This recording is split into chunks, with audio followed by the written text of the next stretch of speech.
You're listening to the Cantina Cast, your home for thought-provoking Star Wars talk.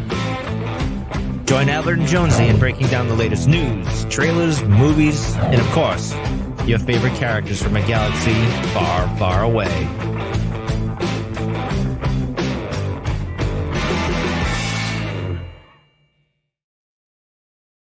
Hello, everyone. Welcome to the Cantina Cast. My name is Albert Padilla, and this is a bonus episode where tonight we're going to talk about the top 9 ranking films for the Star Wars saga, Skywalker Saga, something like that. This is a repeat episode. Let me just read the title. Ranking the Skywalker Saga, as Jonesy put it. This is a repeat episode. So for those of you that are in the know, we did this show live at May the 4th be with y'all. Had an amazing time, amazing experience, terrible audio. So we thought we would, and we were going to release this, honestly. We were going to release it out to general public. I think it maybe even Patreon at some point. And we just couldn't make the audio work. So we thought, you know what? We can come back and at least talk about this because a lot of the votes, honestly, were from our listeners as well as the people that attended May the 4th be with you all. So again, I've made this joke 8 million times, but this will probably be the last time. Probably not. This is your fault. So whatever you see here in terms of the ranking, you did this to yourself. So, Jonesy, welcome to the show. I know you've already been here, but how's it going? I'm doing well. Sorry, laughing at the start of the show. When the music's playing, usually I'm the one being animated and getting excited and doing a couple of things every once in a while. And this time Albert was doing it. He was dancing and everything else. So I brought out my Cabbage Patch for him just to see what happened. Yeah, it was cool. It was pretty epically bad. I'm not going to lie, which was awkward. great. I'm not going to lie either. I just love making this guy laugh. He needs to laugh more. I don't know about that. You know what I don't laugh at though, Albert? Oh, jeez. No, I don't know. Our amazing Patreon members, including Rob, Mike, Lauren, Dante, Risk, Justin Jackson, Sharkman, Dan, Daz, Isabella, Uncle Leon, Josh, Jacob, Steve, Rita Reborn, and of course our Delusions Grand New Tier, Rod, CJ, and Alex. Thank you all so much for being a part of the Patreon family, and everyone in the live stream, Jonathan, Steph, Jeff, Rob, Sky, and JJ Skywalker so far. Yeah. We got a lot to talk about here on these rankings. So let's start real quick with the ranking, just in general. Like, this is something I don't think Star Wars people do, honestly. I know some do. I'm not saying there aren't. This is not a blanket statement for all Star Wars fans, but right. I don't see it as much in our fandom as you do in other fandoms. Like, the Star Trek movies get ranked all the time. Bond movies get ranked all the time. Screen with Ryan C. Showers, one of the shows that we help edit and produce, they are all about the rankings. Like, they constantly, they talk. This is like their language, right? Everybody knows that at any point someone can ask you, what's your ranking? And then you rattle off the ranking and there's like debate and discussion. And I don't know that we've ever really, like, I've never really been one to rank movies just in general, but it's like difficult to rank Star Wars movies because I love them all for a lot of different reasons. And this is the same thing. I mean, like, even going back to what I was talking about with Scream, that's very similar. You hear the same kind of discussion about, hey, they're all kind of these are all like 9.5 and 9.4 and 9.3 and not number 2 versus number 8. They're all up there for a lot of these folks. But in Star Wars, it does feel a little, no pun intended, alien for us to rank movies. But how do you feel about it? I know this probably just guts you every time I talk about ranking anything in Star Wars. You know, it's interesting. It's interesting with James Bond too, because James Bond is probably the most similar to Star Wars in many ways because it just crossed so many different eras and so many different ways of storytelling. You get to see what was modern for the time and different stages of that franchise. And right. Star Wars has become this way for us, right? You go back from the late 70s, early 80s, late 90s, early 2000s, and then, 2015 to 2019. I mean, you just have these 3 different zones and how they tell the story. And much like James Bond, who's your favorite Bond, right? It's the same type of thing with Star Wars now. You have where the prequel era was kind of poo-pooed on a lot during when you and I were in our 20s. Now those people have grown up and they absolutely love it. And then all of the generations, or we had a lot of mix around how we felt about the sequel trilogy. Yep. Those folks are going to grow up in about 6, 7, 8, 9, 10 years. And all of a sudden we're going to have the kind of a renaissance of the sequel trilogy as well, because that was their Star Wars. So I think there's probably a lot more ranking goes on than maybe we give credit to, because I think I've had this conversation a lot over my life of which ones are your favorites, but usually it's like, what's your favorite? or what's your least favorite, or kind of what's your top 3 or something like that. How often we rank all 9 though, I'm with you. I don't see that near as often. Usually it's just kind of, here's your top 3, which is like easy. I mean, you have like 4 or 5 that always are in that top 3, and you always have the same one for number 1. I'm sorry. And if you don't, you're broken. But I mean, it's fun to go to. But what is cool, and what we did here, and it was a great idea by you, by the way, just to give credit where it's due. Let's get the people out there. Vote for what your favorite is. You can vote for more than 1. It's fine. I voted for 2, by the way. Yeah. Okay. And then let's just see what the numbers pan out. Let's just see what the masses think. And we had a couple hundred votes on this, I believe. So it was great to be able to have a decent data set, not just our listeners, but the May the 4th be with y'all fans and people who showed up and just your everyday people. Who doesn't like voting in a poll? Right. And then we'll put it together and we'll see how it shakes out. And we'll provide a little commentary for you. Just a lot of fun, man. This is what this is supposed to be. It's just supposed to be fun, right? Yeah. And to be clear, this was, we solicited this as, what is your favorite Star Wars movie? Not the best. Not the Star best, Wars movie, right? Just your favorite. But just your favorite. And I think that's where, I think maybe that word, and we'll see it there. I think we talked about this, but some of the results were interesting, very different. I was not expecting some of the movies to pop up and land where they did. And I think a lot of it is because we're talking about favorite movies, and specifically I think the number 3, I won't spoil it, but when we get to number 3, I think that's one that was very surprising. There may be other things that are, contributing to its placement, but that was a big surprise for me. So without further ado, Jonesy's going to pull up the presentation, or maybe I'm going to. Am I doing it? You're doing it. Okay. All right. So let's talk about, we'll start with our, number 9? I can't see the screen anymore.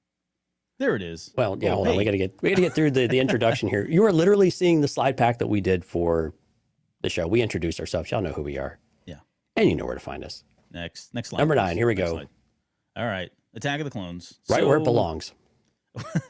Well, and this is, Attack of the Clones is one that does show up at the bottom of most types of lists, whether it's the best movie or the favorite movie. It tends to be down there at the bottom. I know there are people that this is their favorite movie. I have people that I follow on Twitter, and this is like the one that resonates with them. So is it a favorite for most people? I guess not, but no surprise, I guess, is really the thing here. How about you? Were you surprised that this was at the bottom? Were you expecting to be a little bit higher?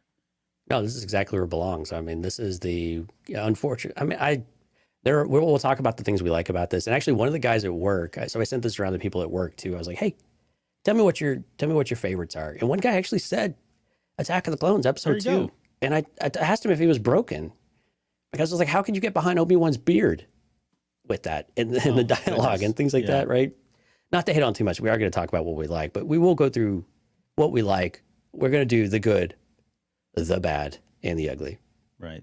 So and the Attack of the Clone and the Obi-Wan's beard. Yeah. I didn't get a chance to talk about this at the live, but if you ever get a chance to read the novelization of it, it's actually a really good read, and it's one of my favorite authors, Ari Salvatore. So if you don't particularly like moments, or the movie doesn't sit with you, it's a different experience when you read it. It's not like Revenge of the Sith different experience, because that's just like a totally next level kind of experience, but it does ease the pain a little bit, right? Than the movie itself. Okay, so let's talk about the good, the bad, and the ugly. So what do we got for the good? Right, we got clones on screen. How long had we been talking about the Clone Wars? All the way back to 1977, the first mention of it from Obi-Wan Kenobi. Got our imagination spiral. What was the Clone Wars? What the heck could this possibly mean? Mm-hmm. And little did we know that this was going to spawn an entire era of the Clone Wars for us with television content. 8 seasons or 7 or 8 seasons worth of Clone Wars content. Even more if you start including Bad Batch and all of that too. Right. Yep. So again, clones. We could not get enough of clones. They could not get enough of the merchandising clones and all the different colors clones that they would produce. We were not prepared. Yeah, and I think one thing on that note, so one thing that I felt like, and we've talked about this on the show before, but now that we've gotten the Clone Wars, all 7 seasons of that, the Clone Wars really has an impact on this movie. I like it for a lot. I mean, the Order 60, or I'm sorry about Revenge of the Sith, but all the clones that we see at the beginning, their lives throughout the Clone Wars were just completely unexpected, and that humanization of the clones that we would see in the Clone Wars, a lot of it, of course, stems from this. So it's just a different take. I think I've talked about it before too. seeing the clones at the end of this, when at the theater, I was like, oh crap, it's these guys, it's stormtroopers, and that is not at all what it turned out to be. So for all the right reasons, I think it's a positive. One of the other goods was the Yoda's fighting style. We'd always kind of imagined that Yoda had fought at some point, but it did never occurred to me that he would be jumping around and flipping around. And I remember, I so distinctly remember that theater experience when they were jumping, or he was jumping and flipping, and the audience just lost their crap the entire time, cheering, and you could hear people like making comments about it, and it turned out to be a highlight. On subsequent viewings, everybody was looking forward to that moment, and it's so iconic when he ignites that lightsaber, and you get that close up shot of him, and it's go time, right? So getting to see Yoda's fighting style was certainly one of the goods. Yeah, and while Phantom Menace really, showcased digital front and center, this was a whole new level. And and the Yoda fight was in particular that, as well as the clone battle too, with all of the particle effects that they had on Geonosis, the colors, all of that. This was really showcasing what CGI could really do. Yeah, and had a really, man, this is when it really came into light. Of course, we did have some criticism from some of the actors that it was difficult to act against green screens, blue screens, all of that. But at the same time, this really showcased what was possible. The Yoda CGI puppet was absolutely fantastic. right. And again, the fight just felt real. The different movements of the clothing, everything looked great. I mean, this was a really fun fight. This is one of my favorite moments of the entire movie as well. Yeah. And they say you can't hear a scene, I guess you can with seismic charges. So being able to kind of get these for the first time.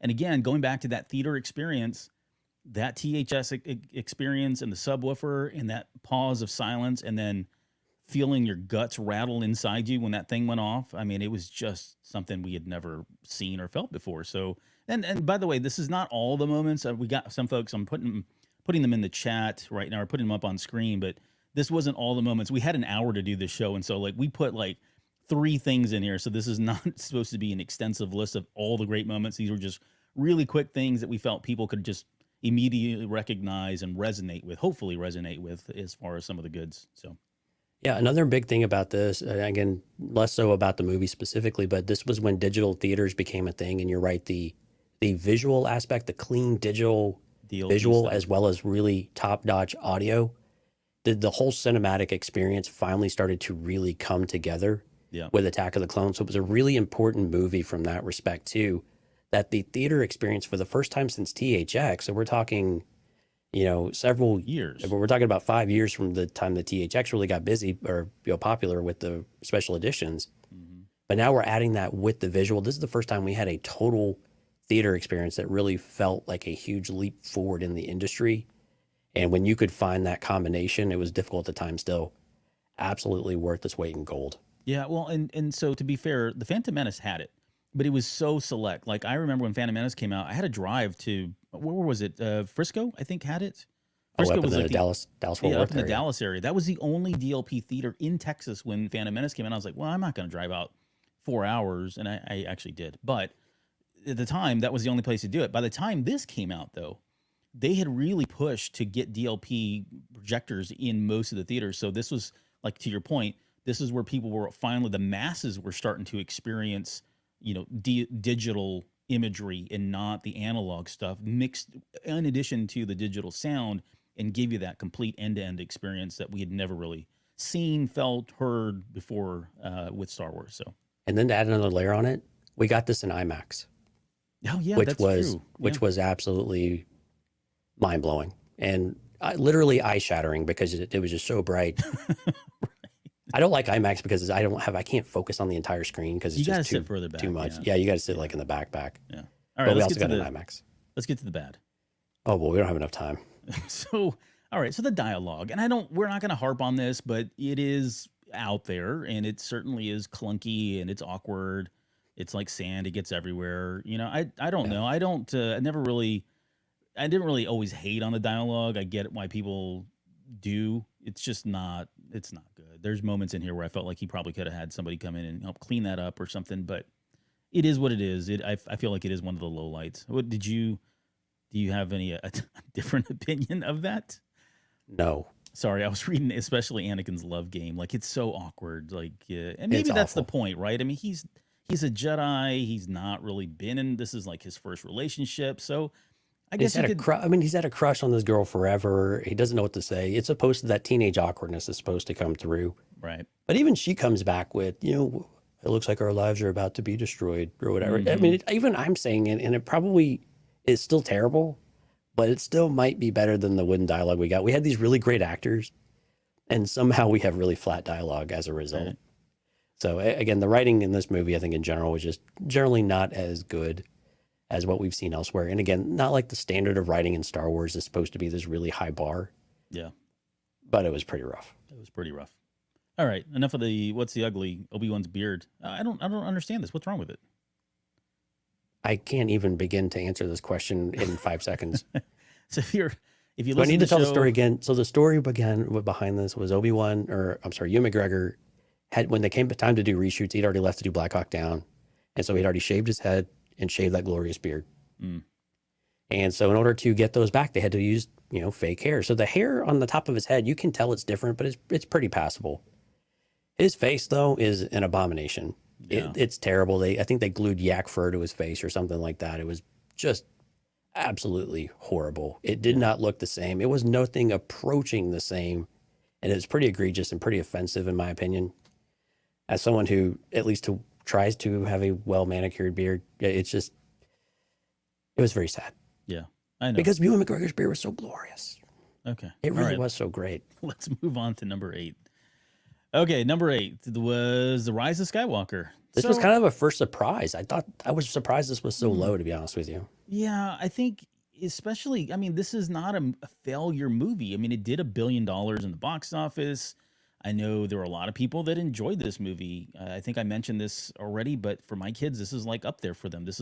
They love this movie. They love a lot of things about this movie. And so I think this is where we'll, like you mentioned earlier in the beginning, over time, I suspect this will probably rise up, no pun intended. It may move up in the rankings as generations fall off. Sorry, I'm going to die at some point.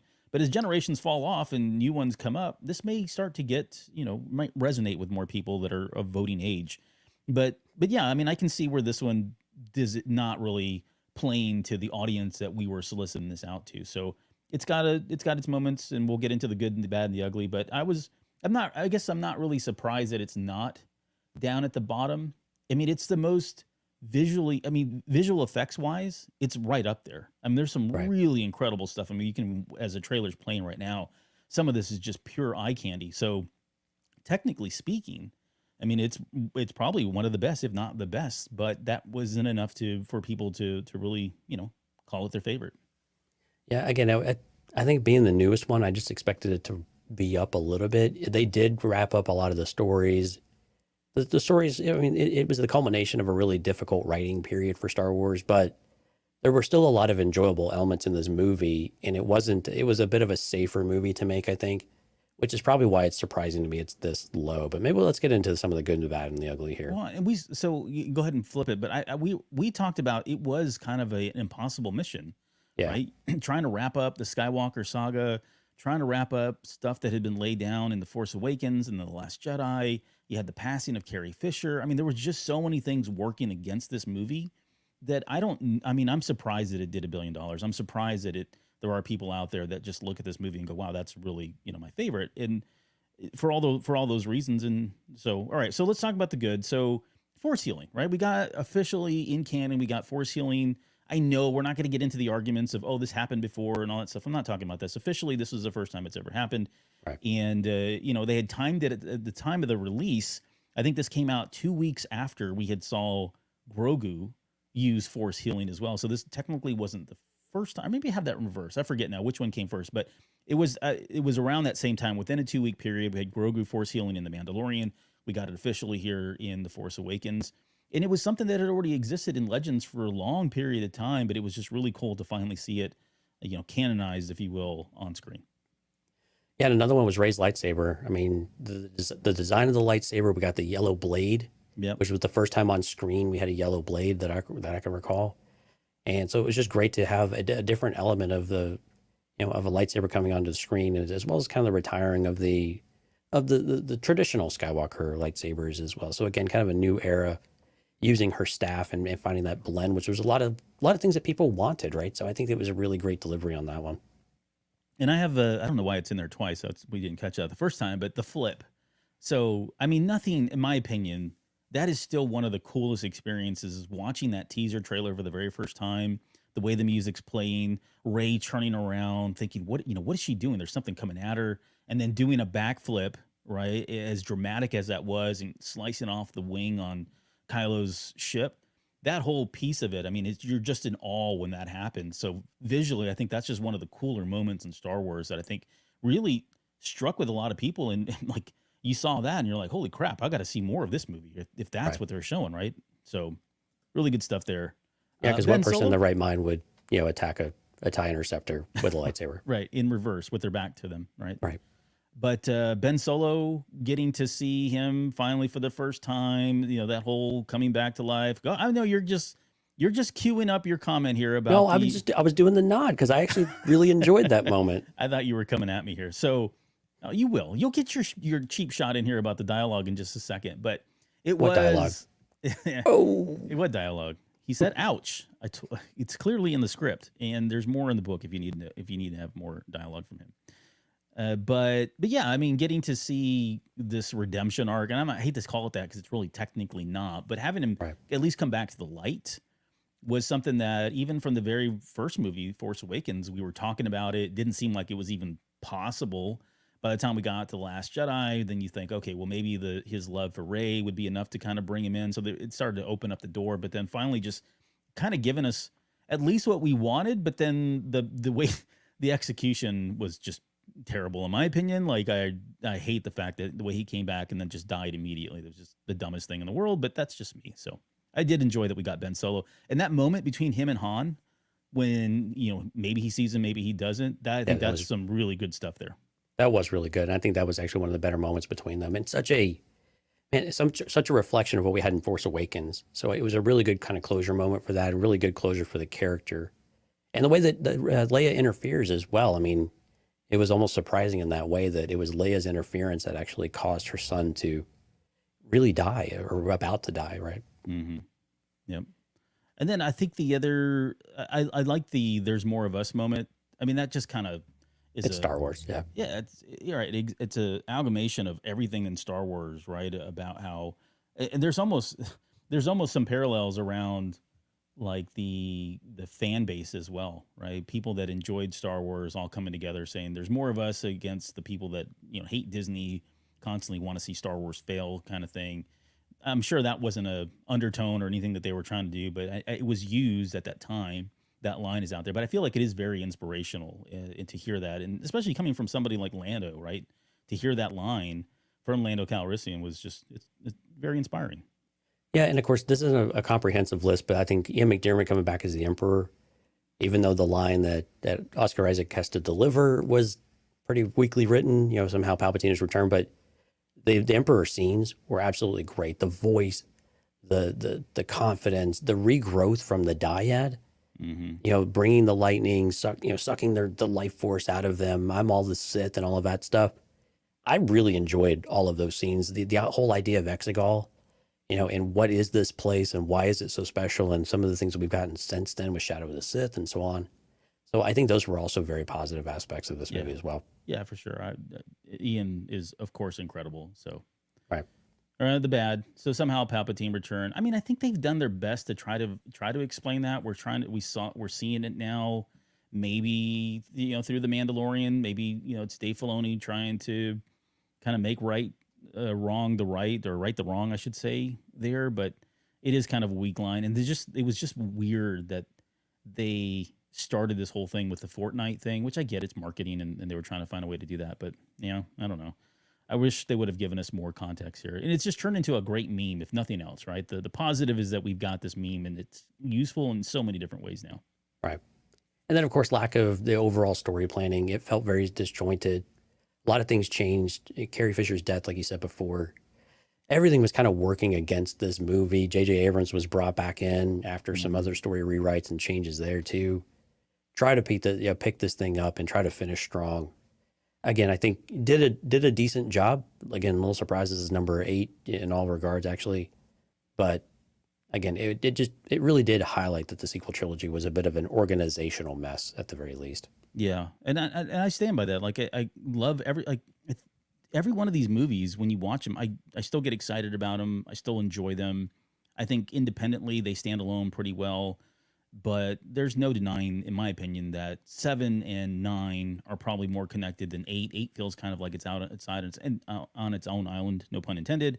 Right. And I think that just speaks, and we're going to see that. I think we have this in pretty much all the sequel trilogy. I think you and I both agree that what we got with the sequel trilogy was fine, and we can enjoy it now. We can appreciate for all the positives of it, but it just feels like that lack of planning is very apparent, and sometimes it rears its head at certain moments more than others. And I just wish they would have gone in with a single plan story, beginning to end, comprehensive as much as they can, and still give the directors and the writers the ability to kind of have that freedom and that creativity that you would want them to have, but still stay on track with kind of an outline of sorts, and which we didn't have. And we know that. I mean, Rey didn't even know who she was until the 9th movie, right? So how do you? Right. I mean, that just kind of speaks to it. So anyway, so that's that we got there. You'll see that again here. And then of course All right, the ugliest Ben Solo's lines or lack thereof. Again, it was just more of a disappointment than anything else, right? I mean, I love to give Albert a hard time about this because Ben Solo is such a chatty dude, but it's just still there was the emotion of the scene, like it had the elements there, but it was just we didn't get any kind of dialogue or nothing between them, right? And that at the end of the day, after all this buildup, after all of the different interactions that Rey and Kylo Ren have had, to really not be able to have that between Rey and Ben Solo was pretty disappointing in that way. So, I mean, this is a lot of fun for me. So I almost have to thank them. Is it that ugly? Maybe not. This is like a joy of my life now. So, well, and it's like you have Adam Driver, right? Arguably one of the better actors out there that we have of this generation. And, you don't give him any dialogue. You give him nothing to do once he turns into Ben Solo. So never got to see the juxtaposition between the two characters there. So. All right. So let's round out the bottom of the bottom third here with number seven. Episode 1, The Phantom Menace. So this one is a little bit lower than I would have thought. And I'm basing that on the movie experience, the hype, 1999. It's been X amount of years. What was it? 15 years since we had Star Wars, not special editions notwithstanding. So the return to Star Wars, and there are a lot of great moments in this movie, but I can get where people appreciate the moments that we're kind of showing the pod racer scenes right now. There's certainly standout moments in here. There's a lot of great things, a lot of new world building things that happen in here, a lot of establishing of characters, new characters and characters we knew already existed. But this was kind of the birth of Star Wars all over again. So I was surprised that it didn't rank up a little bit higher, honestly, given the audience that we know we have. But I think it's probably fair to kind of be down here. Yeah, this one's more of a victim of expectations, I think. I mean, and you and I went and stood in the lines for tickets, stood in the line to watch the theater, stood in the line to get into the theater seat, like we talked about a few weeks ago. But again, this was we wanted to see the Jedi in their heyday, right, and be able to see what started things. And as the trailer's playing, we see the original puppet Yoda, which was pretty rough. So we'll talk about some of these things here in just a second. But again, I think this is a victim of expectations. But when you go back and watch it, it's still an enjoyable movie. You take out, I mean, there's a few things that are maybe a bit distracting. I won't say that I don't like them, but maybe they are a little distracting at times. But I don't hold that against the movie. You leave the movie theater, you're like, okay, when I hear George Lucas talk about what's Star Wars, this movie makes a lot of sense, and you really can't deny it. And this is where we really started to see George double down on some of that. But let's get into some of the positive the good, the aspects. bad, the ugly. All right, so the good, Qui-Gon Jinn, right? I mean, this is a character that continues to give back to Star Wars in so many different ways. We've had different variations of his story background, his story, where he's come from. He continues to be an inspiration for characters in Star Wars. Liam Neeson absolutely kills, slays, whatever you want to use this role. And I mean, and even still contributing. I mean, we got to see him in the Kenobi series, coming back for that series in particular. So, right. I mean, there's just so many. He's such a different type of archetype Jedi as well. Like, this is not what I think a lot of us were expecting, and it was good because we got different variations over the years. But I think when people talk about what is a Jedi and like who was the purest kind of a Jedi or who was like the most pure, Qui-Gon Jinn kind of floats up to the top, and that's a credit to the character, the writing, and certainly Liam Neeson's portrayal of the character. Exactly. He's inspired so many other Master and Apprentice book, the relationship with him and Obi-Wan Kenobi, what could have been with Anakin, just a character that you could just take in so many different ways. But the star of the show, at least from a merchandising standpoint, from a marketing standpoint, was this Zabrak called Darth Maul. Mm-hmm. Where did he come from? Who is he? The mysterious Sith of Return. He's a badass. He looks amazing. Ray Park is the actor behind it. It's a physical role, really going to give the Jedi, they finally reveal the Sith presence back to the Jedi. Great character. Not a lot of screen time, but when we look at the lightsaber duels and the fights, I mean, I know we have Duel of the Fates listed as well, but it is so much entwined with Darth Maul.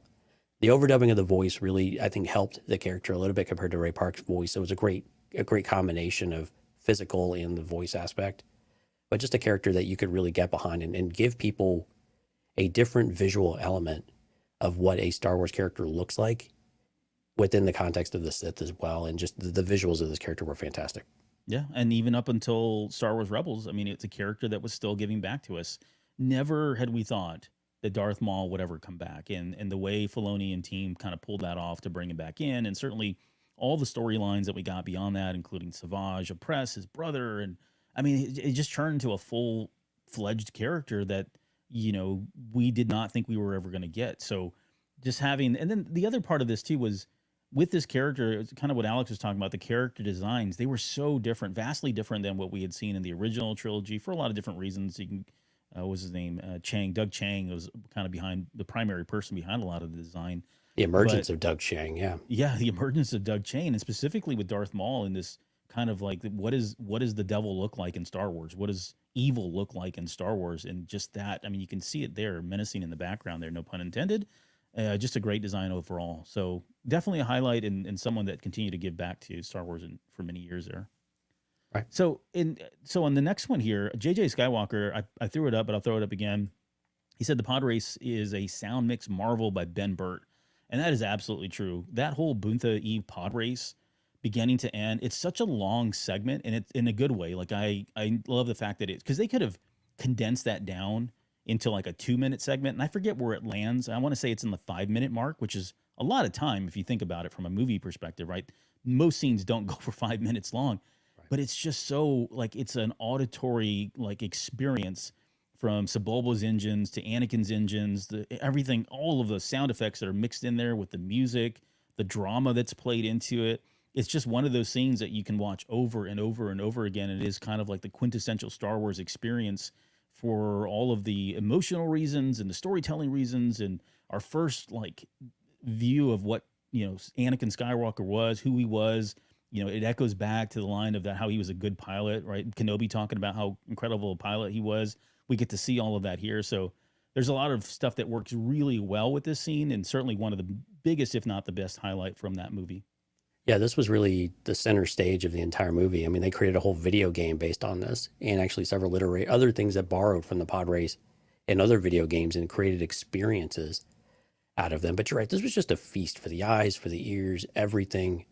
Again, we talked about Attack of the Clones being the kind of the arrival of CGI in movies. This was a huge leap forward from what we had in the special editions. And then you get scenes like this, which are just pulled off almost flawlessly. I mean, there's some maybe matte work that maybe you could probably argue a little bit better, but at this stage of the game in 1999, the lead up to 1999, a lot of this is still being developed on the fly digitally. And to have it showcased in this way, and like you said, for such an extended sequence, and for it to feel so compelling and all of the pieces to come together, it's a testament to John Knoll and all of the other visual effects artists that put this together at the time, because it is absolutely splendid, and it's a lot of fun.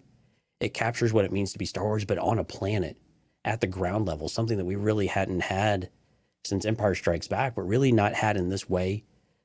Well, I guess you had it in Return of the Jedi too, but in a much more modern way, and something that could feel like it was actually, wow, this feels more real, even though it's still Star Wars. Yeah. And the last one we have is the Duel of Fates. And I mean, not only the scene, but the music. Like John Williams' score here, and John Williams' score through all of these, honestly, even The Rise of Skywalker, which was kind of just a mixture of a lot of different pieces. Well, we didn't talk about with Attack of the Clones, Across the Stars, you know, Yeah. these sweeping musical numbers, right? Right, Yeah. right. But all of, I mean, and again, again, we can't list everything. And I think Right. later on, I think we have John Williams listed specifically for one of these. I think it was Revenge of the Sith. But yeah, I mean, Duel of Fates, the song itself, totally different, very different. I mean, we've had voices very subtly in Star Wars prior to this, but never the way this was done. That, along with the choreography, being introduced to these characters like Kenobi, seeing Kenobi, quote, maybe in his prime, the way he was fighting Qui-Gon Jinn, the 2-on-1, the double lightsaber, all of that was just another experience of Star Wars that we had never had, especially when you think about the Duel of Fates fight itself, the choreography that went into it, right? The amount of time that they spent into to choreographing this, and then comparing that to what we had gotten with the original trilogy.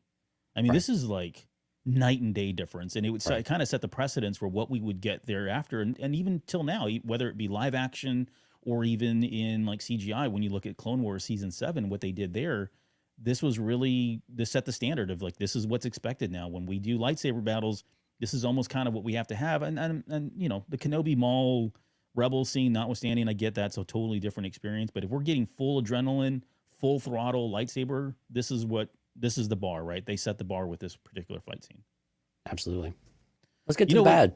Well, wait, you know what? There is wait. an honorable mention. But that wait, we there's forgot more. to mention. Yeah, forgot to mention one of the honorable mentions, which is this line that continues to give to us even to this day. A communications disruption can mean only one thing: invasion. It can only mean one thing, Jonesy. So It really can. Right. And it's only invasion. okay, there's no other explanation. So Puppet Yoda. I know this feels like petty to pick on this one. And this has been fixed. We get that. Yeah. They fixed it twice now. Yeah. Thankfully, once for real now. But the puppet was so bad. It was bad. I don't hate this movie at all. And somebody was mentioning here, I think it was Gary said, I love this movie. Never understood the hate. Oh, hold on, where we go. Never really got the hate except for goofy Jar Jar moments, but he looked and moved great. Right. I'm with you too. Like, I don't understand the hate for this movie, to be honest. I mean, certainly not the strongest movie that we have, not my favorite of the movies, but the Puppet Yoda was something that stood out when we went to the theaters. And I think a lot of people honestly have seen this movie and don't even know. I mean, it's almost like been erased from our memories because you can't find, unless you go back and get the originals, you can't really see it. You can see it in the trailer. And there were moments where it just didn't work. And I don't know if it wasn't the puppeteering so much as it was just the look. He looked like he was hungover, drunk, on the streets, like a bum Yoda for a while. There was just something weird about it that wasn't working. I don't know. It just didn't work. It just Yeah, didn't and I don't. And again, they go in this digital age, and they were like, "We're going to give you a puppet Yoda because that's what the fans want." Right. And they were right. That's what we thought we wanted. But no, we really didn't want that. But I also think that the digital Yoda probably wasn't there yet. They probably tried and it didn't quite work. Maybe something like that. All right, we get it. Right. Yeah, and they eventually did go back and they fixed it once, and then they fixed it again, which now it looks really good and consistent with like Attack of the Clones. So I think in Revenge of the Sith, which I think is fantastic. They did a good job getting that repaired. But you're right, the theatrical experience, even the DVD experience, was pretty tough to live through there for a while. It was pretty rough.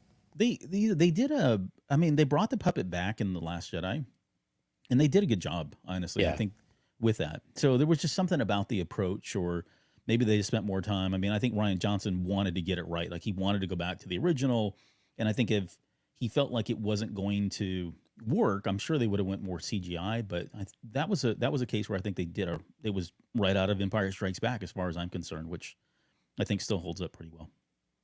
All right, the ugly Eopie butt. Why did we have to, like, there was so much poop and butts and everything else in the Phantom Menace. Yeah. Yeah. There's a lot of potty humor of sorts, like really just juvenile and immaturity to it. And again, people have mentioned this in the chat as well. The goofiness of Jar Jar, not the performance. I'm at best at exactly what he was asked to do from George Lucas.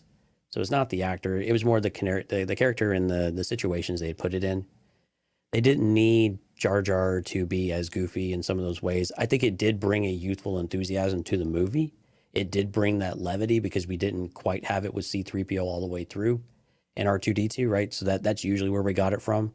So it was important to have a character that would bring that to it. But again, the reliance on kind of the poop and fart jokes was just too strong in this movie. It was just too much of it, and unfortunately, doubling down a bit on the goofiness of Jar Jar Binks really didn't do the characters any favors, even though they tried to improve some of that with Attack of the Clones, Revenge of the Sith, and even in the Clone Wars series as well. So the characters had a bit of a redemption in that kind of way, but this movie just didn't do me any favors from the writing standpoint. Yeah, but if you were a kid, Eopie butt, fart, poop, yeah, that's all. Yeah, good you stuff. were all over it if you were 6 years old. Yeah, if you're 6, you're right there. All right, let's get to number 6 here. Last Jedi. All right, here it is. So perhaps the most polarizing movie amongst the saga. Easily. Like I don't even think it's a question that this is the most polarizing at this point. It continues to get discussed. There continues to be wars being. I mean, people are going to throwing their lives down for this movie. Honestly, out on Twitter all day, every day. But I think this was for me. I think it was surprising that this was number 6. Right, given the amount of people that didn't like this movie for all of. Meaning you expected it to be lower. I expected it to be lower, quite honestly. Yeah, and I've said this, like we don't have a lot of data on where The Last Jedi sits with people. And I'm gonna be completely transparent and clear. We don't. You can go to different people and they'll tell you all my friends hate this movie, or all of the people that I am in contact with, or all my followers are. What you got to remember, we're all in echo chambers for most of the part, right? When we get to social media, so that's not a really good thermometer or barometer in terms of where this movie lies. So I think, and what I've said from the very beginning, even when this movie was out, is I think it's more closely in the middle than most people want to admit, right? If you're a fan of this movie, what you tend to see is people saying this movie is really great. Everybody I know loves it, and the amount of hate that's coming out of from is just a vocal minority, or it's a small group of people. That's really not the case. And the inverse of that is the people that hate this movie say, "Oh, these are just the Disney shills. Like this, just a small amount." If you go out and ask the common man, the common person about what they like, this movie is down at the very bottom. You know what? It's about in the middle, to be honest. And I think if you look at the ranking, I mean, it's not directly in the middle, but it's about 50-50. So is it the most polarizing? I think for a lot of reasons, which we'll talk about here in just a second, it very much is the case for this one. Yeah, and let's do that. Let's just go ahead and get into some of these, because I think it's going to be a natural kind of progression here. The good direction, cinematography. I think I'm just watching the trailer, and I love the visuals of this movie. I mean, the deep reds. I love red, of course.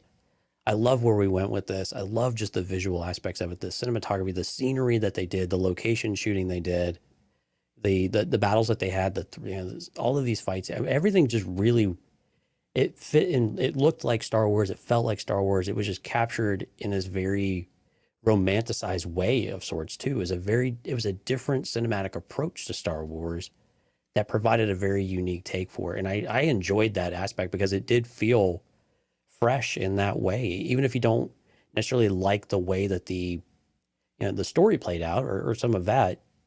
Watching this movie and looking at the way that they put it together, there has to be some level of appreciation for that, I think.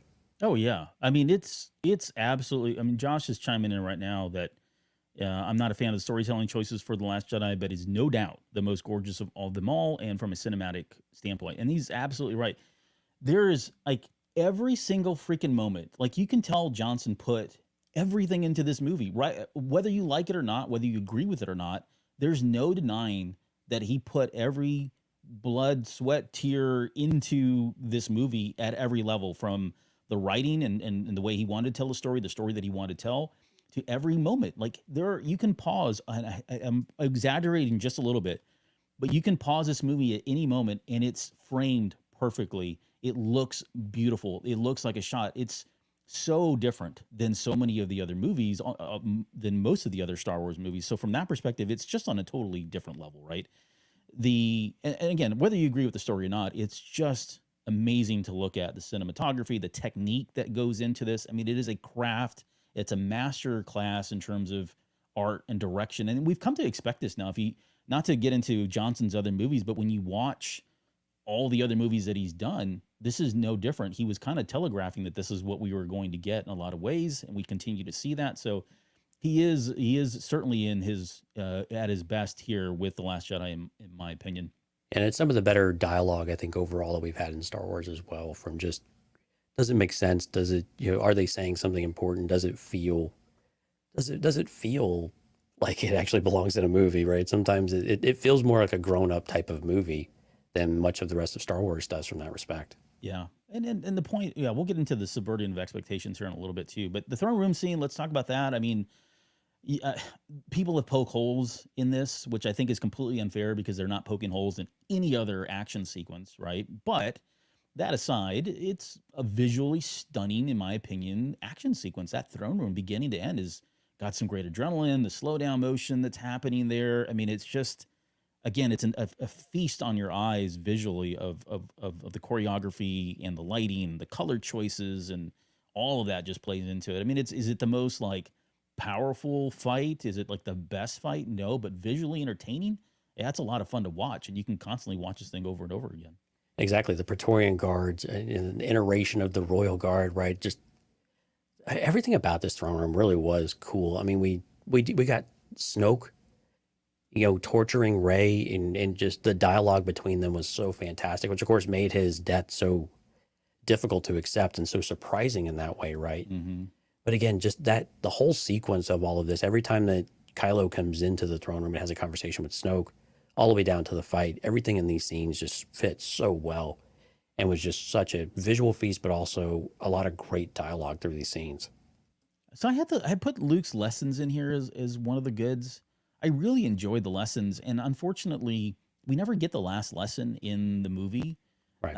I won't. We don't have time to get into it now, but I would encourage anyone to go out and just kind of pick up the book or find where that last lesson is, because it never comes out in the movie. It's in the book, and I think it does kind of change your perspective. At least it did for me. It changes the perspective and recontextualizes a lot of what we see between Rey and Luke, and especially where Luke's coming from here in some different ways. So I do enjoy the lessons. I wish they would have kind of played that through.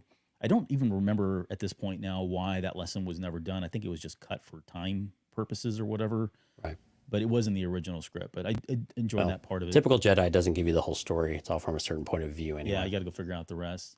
Yeah, All and a few other before we get too far off of this, before you get into your laughing one here, but a couple others at least from the chat as well. Dialogue between Luke and Yoda, just Yoda being in the movie in general. Another highlight for a lot of people. We are what they grow beyond. Yeah, fantastic quote there that Josh mentioned. So again, other parts of this that are really, really great. The Jedi Prime, the ancient Jedi texts. The idea that the history of the Jedi with Octo. Again, really cool themes that we got to finally we got a glimpse of with the first temple, and a lot of mythology type of building, and a lot of that historical reference part was really cool to have too. Even though we didn't get into a lot of the details, it really set our imaginations, especially this show and its imaginations went through the roof as well, which was really cool at the time. I had Porgs on here as a good. You're like the only one that I know is like no, this. Listen, aside from the merchandising aspect, they are super adorable and stuff. That's all I'm talking about. Like, okay, the Porgs were like completely unexpected. Maybe they weren't unexpected. I think a lot of people saw these when they first came out. We were getting the previews of the merchandise before. I think this was officially our last Force Friday, if I remember correctly, like in retail stores. We never had one after this. But when the merchandise came out, these things were flying off the shelves, and we saw them just recently. We were talking about the Star Wars Visions and I Am Your Mother. They've got Porgs in that particular one as well, but they continue to kind of be a staple, much like Jawas, much like Ewoks. They are the cute of Star Wars, and I get why a lot of people don't like this, but for kids, this was like a big pull for them. I mean, how many of you had kids or went out and bought yourself the Porg Pops or the little talking Porgs or the Porg plushies? I mean, they were everywhere, and they continue to be everywhere, so you can't deny that they were a hit, and they continue to be a hit. Absolutely. All right, here we go. The bad. All right, so here I put the Luke's disregard for the lightsaber. I've said this many times before. I don't necessarily hate the idea that I don't even hate some of the ideas that Rian Johnson put forth. I'll be completely honest and transparent about that. I don't. The only thing that really sticks with me is if Luke was really on that island and he was kind of, for all the reasons that he was, and somebody brought him a lightsaber, in my head, he would have taken the lightsaber and just pocketed it. I don't think he would have just pitched it over Not even. I mean, I think there's something to be said about the disrespect for the lightsaber. I'm not even talking about that. It's just, why would you let a weapon like that be in the hands of anyone at that point, right? Right. To me, it feels like he would have pocketed that thing and just walked away. Was it done for comedic effect? Yeah. Did it land? Probably with not a lot of people, because this is one of the moments that people really get up in arms about is the tossing of the lightsaber. So for the reasons that, right or wrong, yeah, I never really like that part of it. And it's so hard. You're at the beginning of the movie, and when you have that and you have that audible gasp in the theater, like happened in my theater multiple times, you're like, oh crap, something is happening. And you sensed it in the theater, like the audience has already turned on you a little bit.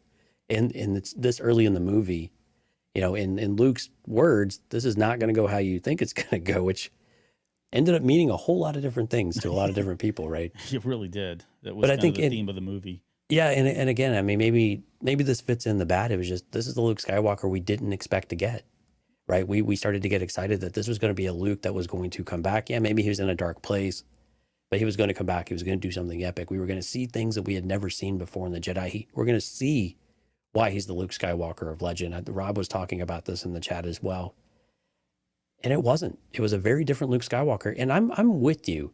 I actually understand exactly what Rian Johnson was trying to say about Luke Skywalker, that we get disillusioned. We get overly wrapped up in who we are or what we represent or what we should be able to accomplish.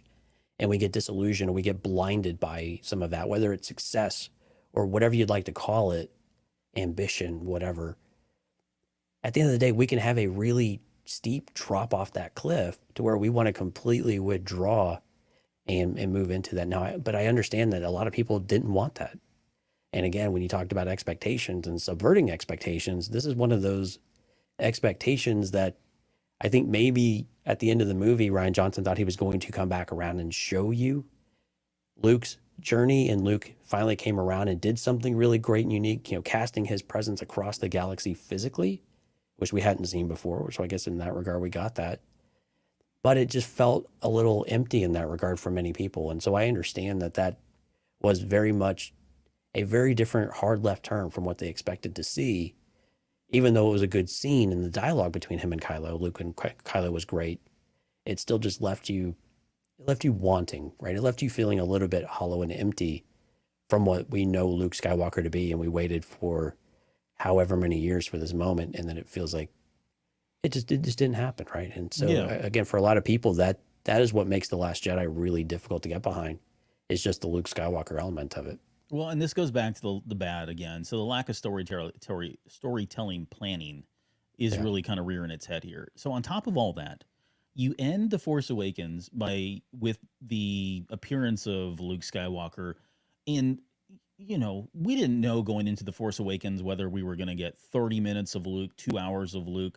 I don't think anybody expected to get 30 seconds of Luke, right? So you already end by really building up the hype of Luke Skywalker, ending the movie the way you did. You get to see him for the first time. He's got his hand again. It's, there's dramatic music playing. He looks scared, seeing the lightsaber. You're thinking, holy crap, what does all this mean? And then we pick up almost literally moments afterwards in the second movie here. And the subverting of expectations happens so quickly, and it's so in your face, and it's so abrupt, and it kind of sets the tone in a lot of ways for folks. And I think that's where it all started. On top of that, like you mentioned and Rob mentioned, there were people that were expecting that this was going to be a Luke Skywalker trilogy, or we would get to see more of Luke Skywalker in his prime, and he's not in his prime. That's a creative decision that was made by Rian Johnson, right? They never sat down and said, what story are we telling with Luke Skywalker? It was like, oh, I'm going to set it up. You pick it up wherever you want to go. And he said, well, I'm going to go this direction. And all this goes against what our own expectations, our own headcanon. It certainly goes, now we know kind of where George Lucas's story was, right? His sequel trilogy was vastly different than this one. We had the first version of The Force Awakens and where that went. I mean, all of this stuff, there was just so many stories out there, and none of them really went that direction. So I get where people are saying, hey, I wanted to get Luke Skywalker in his prime, and we didn't get that. And I think they're kind of making right by that. We're going to get it in The Mandalorian. We're probably going to get it in this gap of like 30 years that we're seeing right now in the Mandoverse prior to the rise of the First Order. So I think it's still there.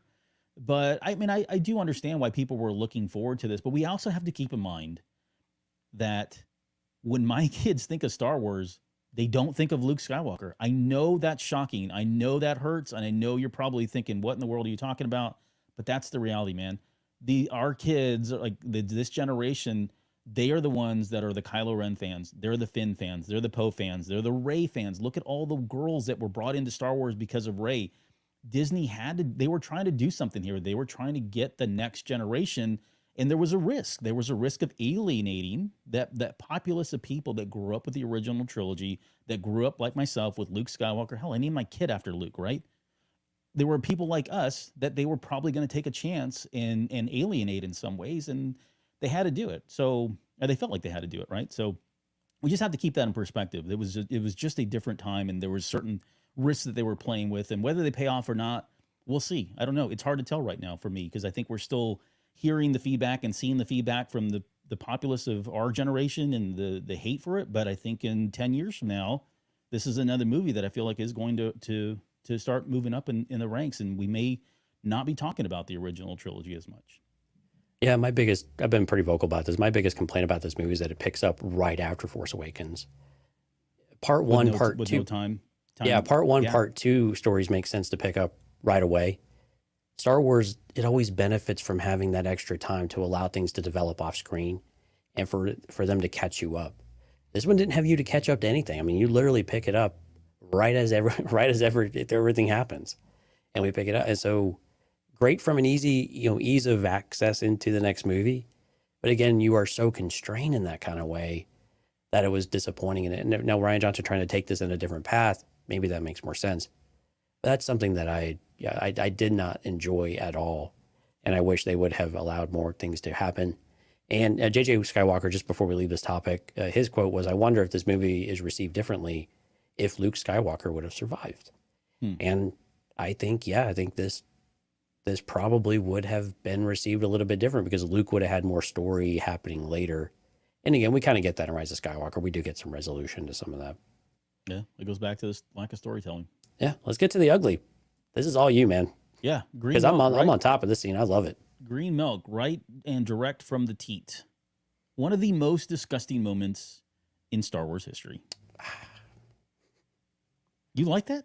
Why do you? No, I just love the defiance, and Mark Hamill's just defiance in that scene. Look at when he's like, like I could drink this all day. There's good stuff, and inside he's just like still warm. He's just like wanting to puke. That's gross. All right, number 5.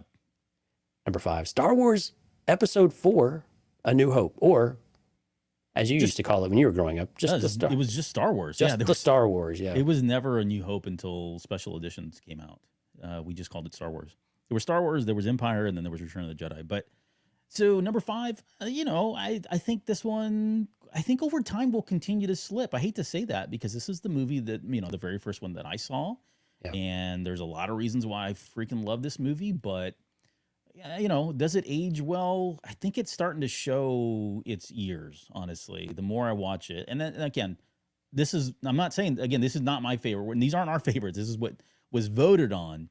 But I can see the trend where this may continue. I don't think it'll never fall to the bottom, right? Oh, no. But could it be somewhere in like the 6 or 7 at some point? Probably. I mean, I think there's reasons for it. I mean, it's an incredible movie. There's so much to say about the dialogue, the acting, the characters, just the introduction of all of the mythos, right? This was kind of the birth of Star Wars. Well, it literally was the birth of Star Wars. Right. But there's so much going for this movie, but I think really it just kind of comes down to age. And I know, again, I'm just like spitting blasphemous stuff here right now, but I've said this many times, and I think I've said it to you in private. Like, I think there will come a time, probably not before I pass, but I think there will come a time when they will redo Star Wars. And I actually would be kind of interested to see what that would look like, recasting characters and doing, so assuming they stick to the same storyline more or less, right? I actually would like to see a more modernized take on this tale and kind of reboot, if you will, at some point. But that's just my thought. So are you surprised that this landed at number 5? No, I think this is rightfully so in the middle. While it's the beginning, and you didn't even mention sound and music and all of the things that, the pioneering everything stuff. that made this a marvel of the time, so to speak. But again, your point is well made, though.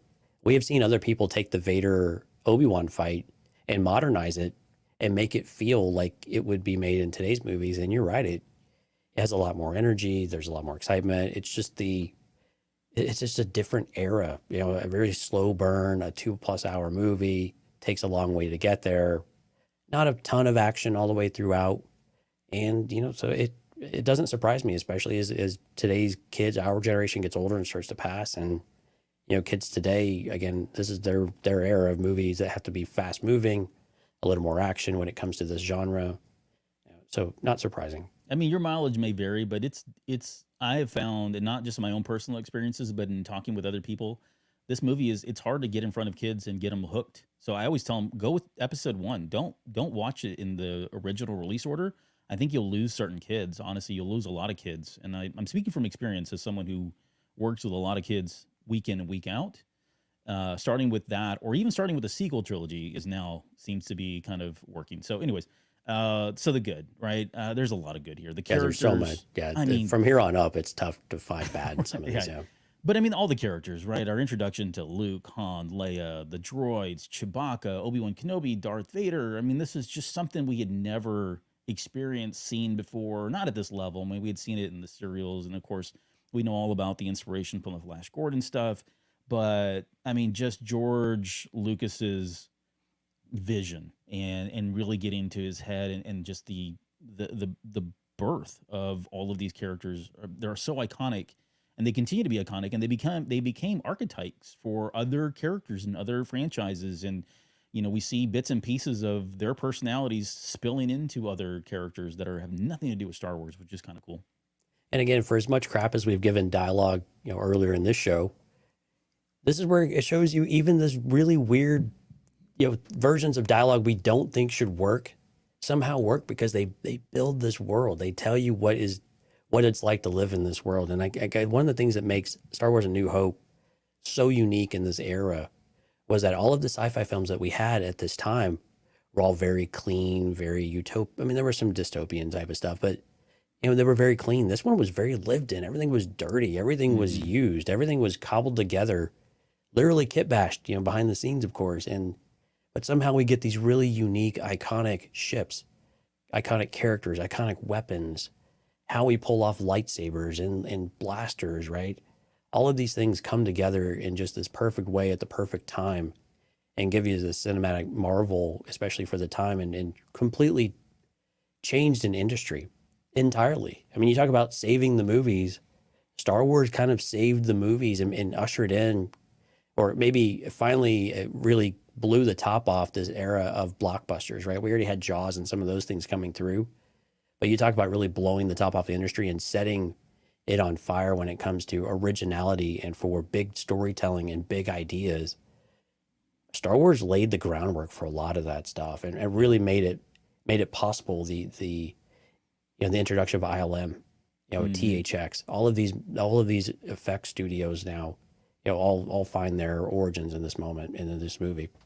Yeah, and it was a blending of like old tech, new tech, old techniques, new techniques. You know, the sound, we didn't even, Ben Burt, what he did there, some of the stuff. I mean, it's just a whole lot of duct tape and magic too. Yeah. I mean, that's industrial light magic is where that comes from. I do want to touch on the hero's journey just quickly because, yeah, sure. I mean, at this point in cinema too, right? We were coming off a very dark time. We had the Vietnam War.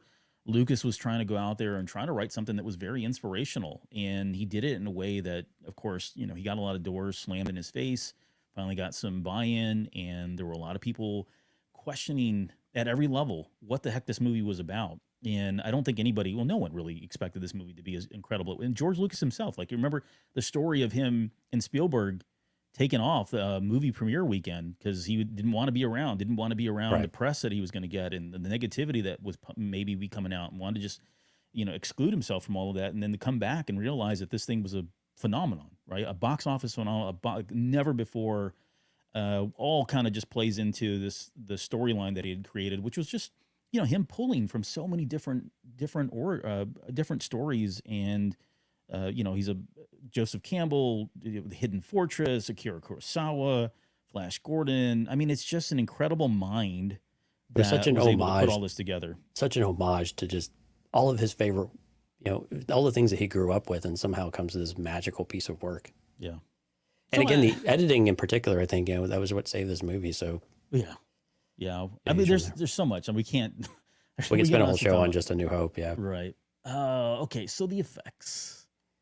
Yeah. I don't know, man. Like I've watched this here recently. Of course, we did it ahead of the show, and some of them are okay. I think there's some stuff that stood up, and it's hard. It's hard because we got the special editions. And I know Alex was joking. He said the good was everything, the bad was special editions, the ugly, the special editions.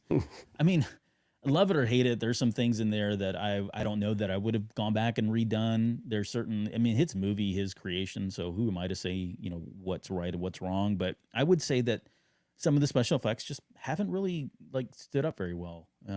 Even with the special edition. So this is where I said, like, I feel like at some point we may get to a time when they come back and redo it. And if they don't redo it, maybe they just figure out a way to really retool a lot of the special effects. But it is a sign of the times too. I want to be fair about it and put and kind of have some perspective. I understand the perspective of the movie, but yeah, I think I'm with you. I think there are certain elements of the 1977 release. And again, remember, they were tweaking this movie throughout the next year or two after it was released too, right? They were constantly tweaking and fixing a few things here and there. I think the special edition, yeah, I mean, and unfortunately, parts of it have really enhanced it and hold up decently. And there are other parts that have just not aged well at all. And again, this was the real first, Lucasfilm putting themselves out there from a digital aspect of what's possible. And so what was possible was pretty neat. But like the Jabba scene in particular, totally not needed in the movie anyway, and I think is a distraction. And now it's even a bigger distraction because it just doesn't fit, it doesn't work. The digital effects just don't work very well. yeah. And then of course Han shooting first, Greedo shooting first, that whole war and debate, and then we've continued to tweak that over the years. It just looks weird now. Like I don't know Now what it's the just hell's going crazy. on. And now we got McClunky. I mean, it's just one of these McClunky. things of like the ugly on this should just be continuing tweaking of this movie. Just let it ride at this point. Yep. I have my original VHS copies and my Laserdisc copies of the originals. And the Laserdisc ugly, considered the definitive version, right? yeah, for sure. Yeah, so the ugly is Jawas. I've said this many times in the show before, but go look up at the Wikipedia entry for Jawas and specifically their sexual, or I should say, procreation habits. How about that? Because it's pretty gross. Well, on that note, let's go to number 4. Yeah, they're disgusting. C-3PO was right. All right, Revenge of the Sith. Man, Little surprise, this is number 4. I think so. This is like, if you talk about the best of the prequel trilogy, I think most people would say this is the best, and so I would expect that to be in the top 3.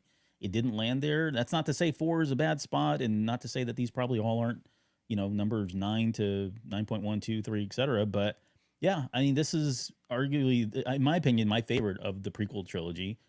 So much stuff going on here, so steeped in the Force and the Jedi and the Sith in ways that we finally, I mean, this really kind of opened the doors.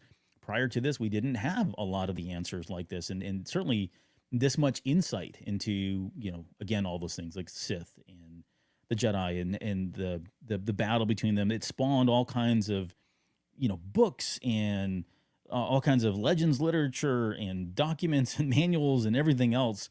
But and there was a lot of, I think George Lucas went into this thinking, hey, this is my last movie. And so he was trying to do, I think what they were trying to do with The Rise of Skywalker, which was kind of merge all these stories together, kind of tell this really concise story beginning to end about Anakin Skywalker and the fall of Anakin Skywalker. And he pulls it off in so many different ways. I mean, this movie, as long as it was, probably I would have watched 5 hours of this movie. It's the longest one, I think, of the prequel trilogy.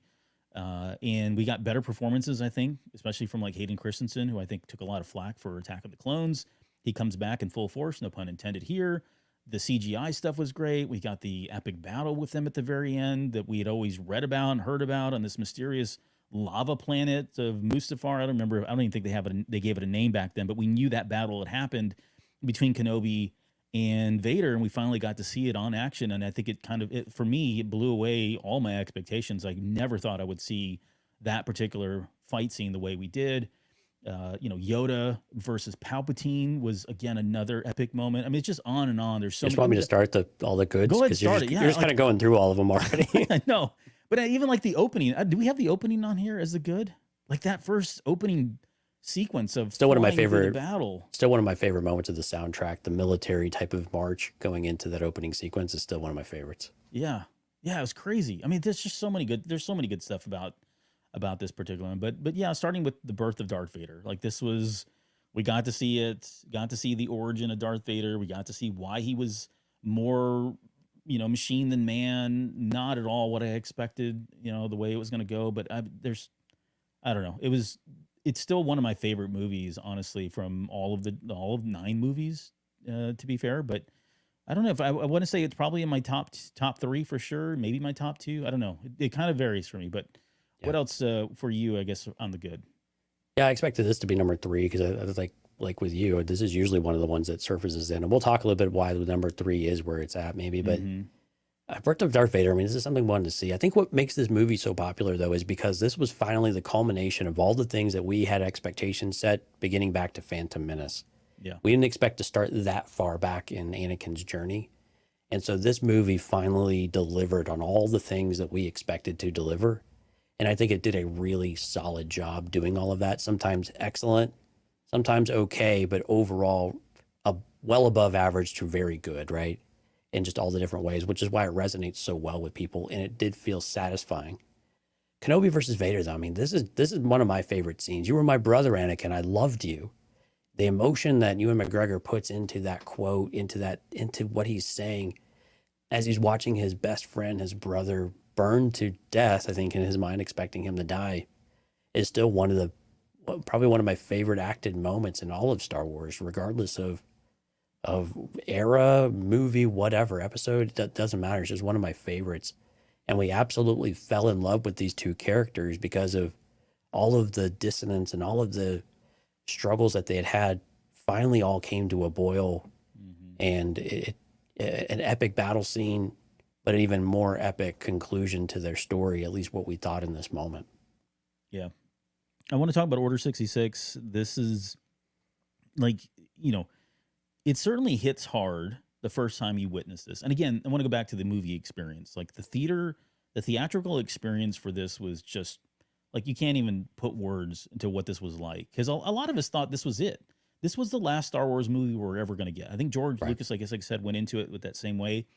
But we don't want to make light of the theatrical experience. But then when Order 66 happens, the music and all that, it was pretty impactful. It was pretty powerful, very sardonic in terms of the way it was approached.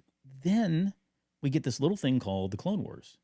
And it's through that series that I feel like now when you go back and watch that and you see these characters and see them dying and know the emotional weight behind it, the true emotional weight behind it, because you're so invested in the clones and in the Jedi from the Clone Wars, it hits totally different. Like it really makes this short moment feel just like, I mean, it's the weight of your heart just being pulled down. So Order 66 continues to be super important for a lot of different reasons. Super important in terms of like the lore, the mythology.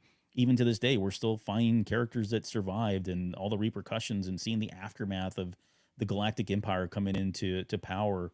All of this was kind of laid down here in Revenge of the Sith. And I think, to be fair, though, the more negative side of Order 66 is because of all of that enhanced content we have with Clone Wars, this scene sometimes feels a little bit light, and it doesn't feel as climactic as we might feel it should, like what we got with Ahsoka and Rex, right? Right, yeah. Yeah, when you compare it with some of those scenes now that you've filled in a lot of the gaps and you've really developed them so well, it almost feels empty, especially like maybe not Cody, because that guy was always kind of empty. We're just now starting to maybe flirt with that character a little bit more. But it doesn't feel like it gave them enough time to really develop and feel like we really saw the lasting effects of it. But I'm with you, though. Knowing all of the backstory does enhance it to an extent, even if it does feel a little anticlimactic in some way. Yeah. I mean, Luke and Leia. Sorry. Yeah, Darth Sidious. I mean, again, just a character that we finally get to see him with lightsabers, him fighting Yoda. I mean, him and Yoda's scene, the cackling is back.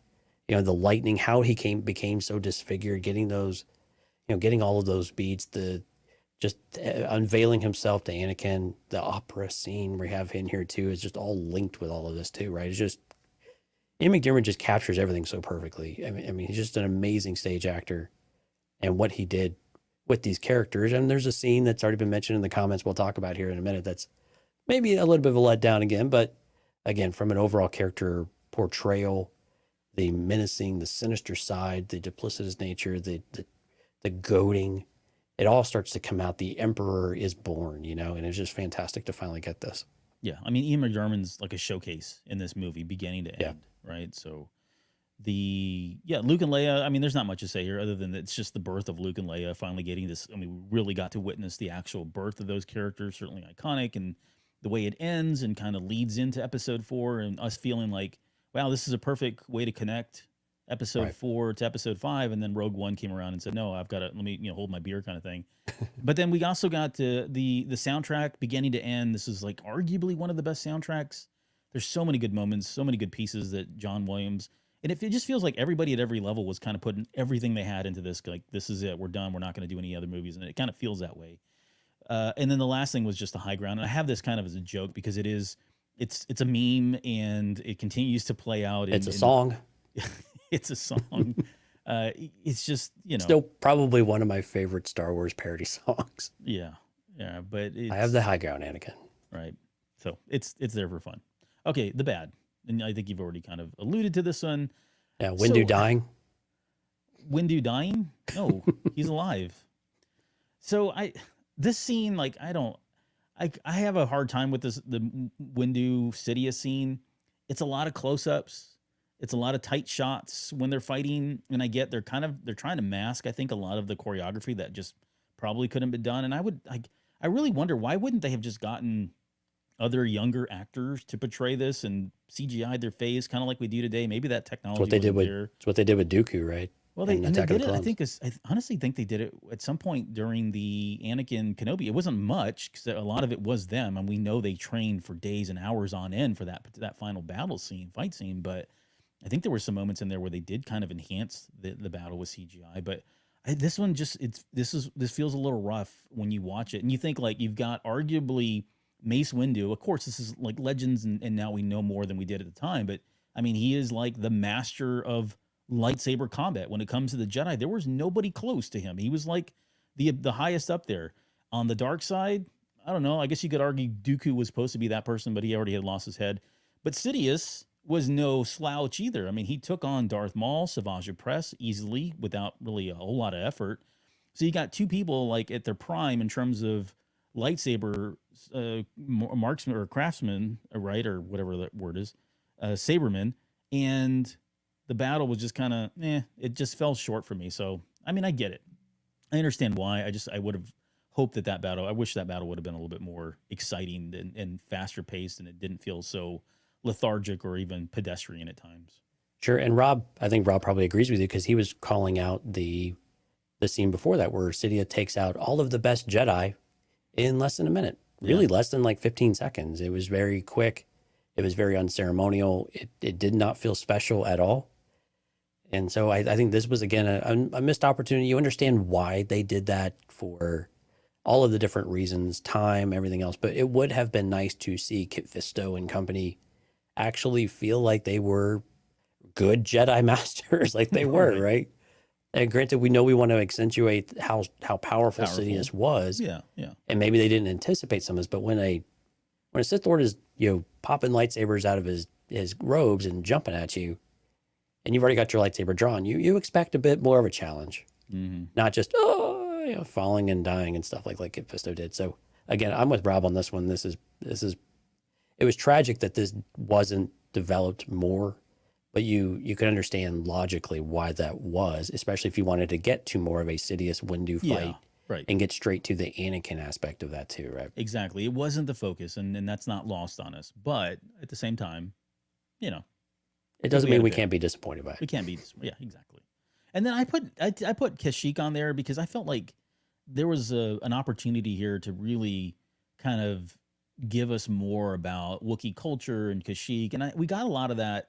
We got a lot of that when Heir to the Empire came out. Honestly, I think that was Zahn coming back and saying, "Hey, I'm going to really kind of tell this story." But I really wish they would have done more. In there was battles the battle was supposed to be a lot longer. There was also the story about how originally the Wookiees were supposed to be in Return of the Jedi, and they couldn't because of all the reasons. And we had what was the Chewbacca? We got all the Wookiees there on Kashyyyk, and it was just a quick moment. Like, it was a quick scene. We had a couple cool moments and stuff, but in the trailer, Right. like, they teased us up when they showed them all rallying. They were screaming. You're thinking, wow, we're gonna get this epic land battle between Wookiees and the Separatists, and it didn't really. We did. It was like kinda just 10 or 15 seconds long or whatever it was. yeah. Yeah. And don't get me wrong. I mean, this movie was what, 2 hours and 40 minutes long or something. It was So, long, yeah. I mean, so stuff had to get cut somewhere. I get it, but I don't know. It just felt like it was bigger than its shoes or whatever. So, the ugly, yeah. Commander Gree's neckline. Another one that went out in a blaze of glory, all in about 0.5 seconds, where he just lost his head thanks to Yoda. So, okay, number 3. Return of the Jedi. Yeah, Josh asks, is the Force Awakens number 3? It is not. It's actually Return of the Jedi. So here, this was a surprise for me. Right. And I wonder, at the time when we did this poll, it was, Jedi was back in the theaters. It's the 40th anniversary right now, 2023. I think people are just, I think some of it could be inflated because of the hype, because of the, people really connecting with the movie because of the 40th. But I mean, it's not a bad movie. I'm not saying it's not a bad movie, but there's a lot of great moments in here. But I was surprised that this was as high as it was, especially since it overtook something like Revenge of the Sith. Yeah, now we'll say this. If I remember the poll right, these were pretty close. 3 and 4 were really close together. Our first two were head and shoulders everyone's favorites. Sure. But yeah, 3 and 4 were pretty close to each other. So I have a feeling that, yeah, there may have been a little bit of a 40th anniversary resurgence for this. But I know I voted for Return of the Jedi as one of my favorites because, again, it just has a special meaning to me. It was the first Star Wars movie I remember watching. Apparently I did see it in the theater. I don't even remember seeing it in the theater. I was so young. But there's just so many iconic imagery scenes in this movie that have resonated with me. My favorite lightsaber is Luke's green lightsaber, in this movie. Mm-hmm. The scenes that we have and we'll talk about are just so steeped in who Luke Skywalker became, what he was possible, what was possible, but also just also at the time, like some of the energy that went into the different fight scenes, whether they were on Endor or they were in space. And then the whole Emperor Vader Luke dynamic. There were just so many amazing parts of all of this that, to me, it captured the spirit of Star Wars. The little guy was there too. Everything was just kind of perfect for me. It's not my perfect Star Wars movie, but again, being a young, impressionable boy watching this movie, everything seemed clean at the time. The blacks were darker. Nothing was washed out. Mm-hmm. Dark scene coming out. There's hope at the end of the day. You want the good guys to succeed, but you're starting to like, how the heck are they going to do this? To me, it just captures a lot of Star Wars. To me, it was just so much fun. Yeah, there are a lot of favorite moments in this movie, and I think that's kind of where this is coming from as well when you think about it from that perspective. All right, let's look at the good. So Ignite the green, baby. Yeah, I mean, this is arguably one of the most iconic moments in Star Wars ever, and continues to be, seeing Luke Skywalker finally ignite a lightsaber, one that he built himself. Yeah. The colored green was so, like, we were not expecting it. I think we were all expecting blue at the time when that movie came out. And it was on the poster. Yeah. Yeah, it was on the poster. I mean, he was holding up a blue lightsaber, and then surprise, it's green. And for anybody that doesn't know, it was because they were trying to do a blue lightsaber originally, but because they was being shot on Tatooine and we had a blue background with the sky, they had to come up with a different color because it was just getting washed out in the back. So they came up with this green, which, then sparked this whole idea of like, wow, there are other colors here. What other colors outside of red and blue are there with lightsabers? But that moment with Luke Skywalker and, the walking out, the music starting, which is the name of the title is Return of the Jedi. John Williams' score, him doing the little salute and then flipping right when the music's playing and, the crescendo starting and all that. I mean, it's just like, again, another movie experience and a cinematic experience. Forget it that it's Star Wars. Just there's so much emotion and so much adrenaline that happens in there. And then just that little look that Luke gives when he ignites it, almost that little smirk on his face. Like, yeah, I mean, you all feel that. We all feel it. We all say it almost in our heads. It's just it's just one of the greatest moments, I think, in Star Wars. Yeah, and we did a whole show on the 40th anniversary and our experience going to see it in the theater. We talked a lot about these scenes as well. The goosebumps are still there for me. I had a big smile in the theater. Absolutely, the Jabba skiff was always my favorite part of this movie until you get to the very end. It's just so, gosh, it's just everything you want in Luke Skywalker, and it's just so much fun. And again, actually, you were talking about the blue and the green lightsaber. Just go back on this real quick. You can actually see in the trailer. So if you're watching the video, we have some of the original trailer going. And from the top down shots, you can actually see that it was a blue lightsaber for a while in the development. It wasn't green. So, yeah, kind of fun fact. You can go back and actually see the blue lightsaber rather than the green on the skiff and all that. Yeah, good and stuff. I pulled, that was the one that we were rolling. I think that was the teaser for Return of the Jedi. I was trying to pull like Right. the oldest versions I could find, so that would make sense why it tracks with the blue. Right. So yeah, another great moment, of course, is the speeder bikes. This was a kind of a feat at the time. Going through the Redwood Forest, they had the camera apparatus on them, but the speed, really taking George Lucas's love for fast cars and for racing and things like that into Star Wars yet again. And until we got the pod race, this was kind of the best approximation we had. But again, it was very unique at the time. It was very exciting. Another chance for you to use his green lightsaber. So it was just a lot of fun and something that hadn't been done before. And it was exciting. It was just a fun scene on ground. Like, how do you make indoor exciting when it's just kind of the slower period? You throw in a speeder bike chase. Yeah. Everybody should have thought of this, right? Yeah, no, for sure. It was and seeing the scout troopers as well, like a new design for the stormtroopers. We had already gotten Right. that. They kind of set that precedence during Empire Strikes Back with the snow troopers. Now we got the scout troopers, and just thinking, wow, there's a whole like different types of these guys, which was awesome as well. We can market all of these different types of styles and Yeah, designs. look at all the action figures we're going to sell here. Right. So, and then Luke and Vader, like I don't even know. I mean, everything about this is gold in my Yeah. opinion, The right? choir. Oh my gosh. Yeah. Well, so everything from that first scene when, they're talking about when Vader is confronting him and he, Yeah. says, "I know, Father," right? That just confirmation from Luke Skywalker and then the affirmation from Vader as well in that scene. And we did a show, I think Josh, if Josh is still with us tonight, Crawford, we did a show with him where we were kind of talking about, I think, our top 3 moments of Jedi, I think, or I don't remember what it was, but we had a really good conversation about what was happening in the scene and just, the dialogue and what was going through Luke's mind and Vader's mind and theorizing about certain things. But there's just so much packed into that, just one small scene. And then you get to the Emperor, to the throne room scene, which, Right. is just it's a mind game between, the Emperor and Luke. Then finally, when Vader intervenes and, they get the whole battle going on. I mean, the lightsaber duel, he's enticing him with his sister, pulling him out of the shadows. And then, like you said, the music playing with the camera panning left to right. I mean, it's just, again, another amazing moment in Star Wars that is still, to my opinion, hasn't been rivaled. There's very few scenes in Star Wars that carry that much emotion in them. So everything about, I guess, Luke and Vader's dynamic and relationship in this movie is just like spot on. Everything I think we possibly could have wanted coming off of The Empire Strikes Back. Yeah, and actually the only thing I'll add is Gary Smith's comment in the chat, Vader lighting up the lightsaber behind Luke. And you're like, holy smokes, what's about to happen here? I mean, I remember watching it, even rewatching it, the 40th anniversary. It was still, I remember those emotions came back to me really quickly saying, oh my gosh, what is he going to do to Luke in this instance? And of course he just examines it, but still it was just a lot of excitement. Well, it's Great Hamill's dialogue in that eyes. scene.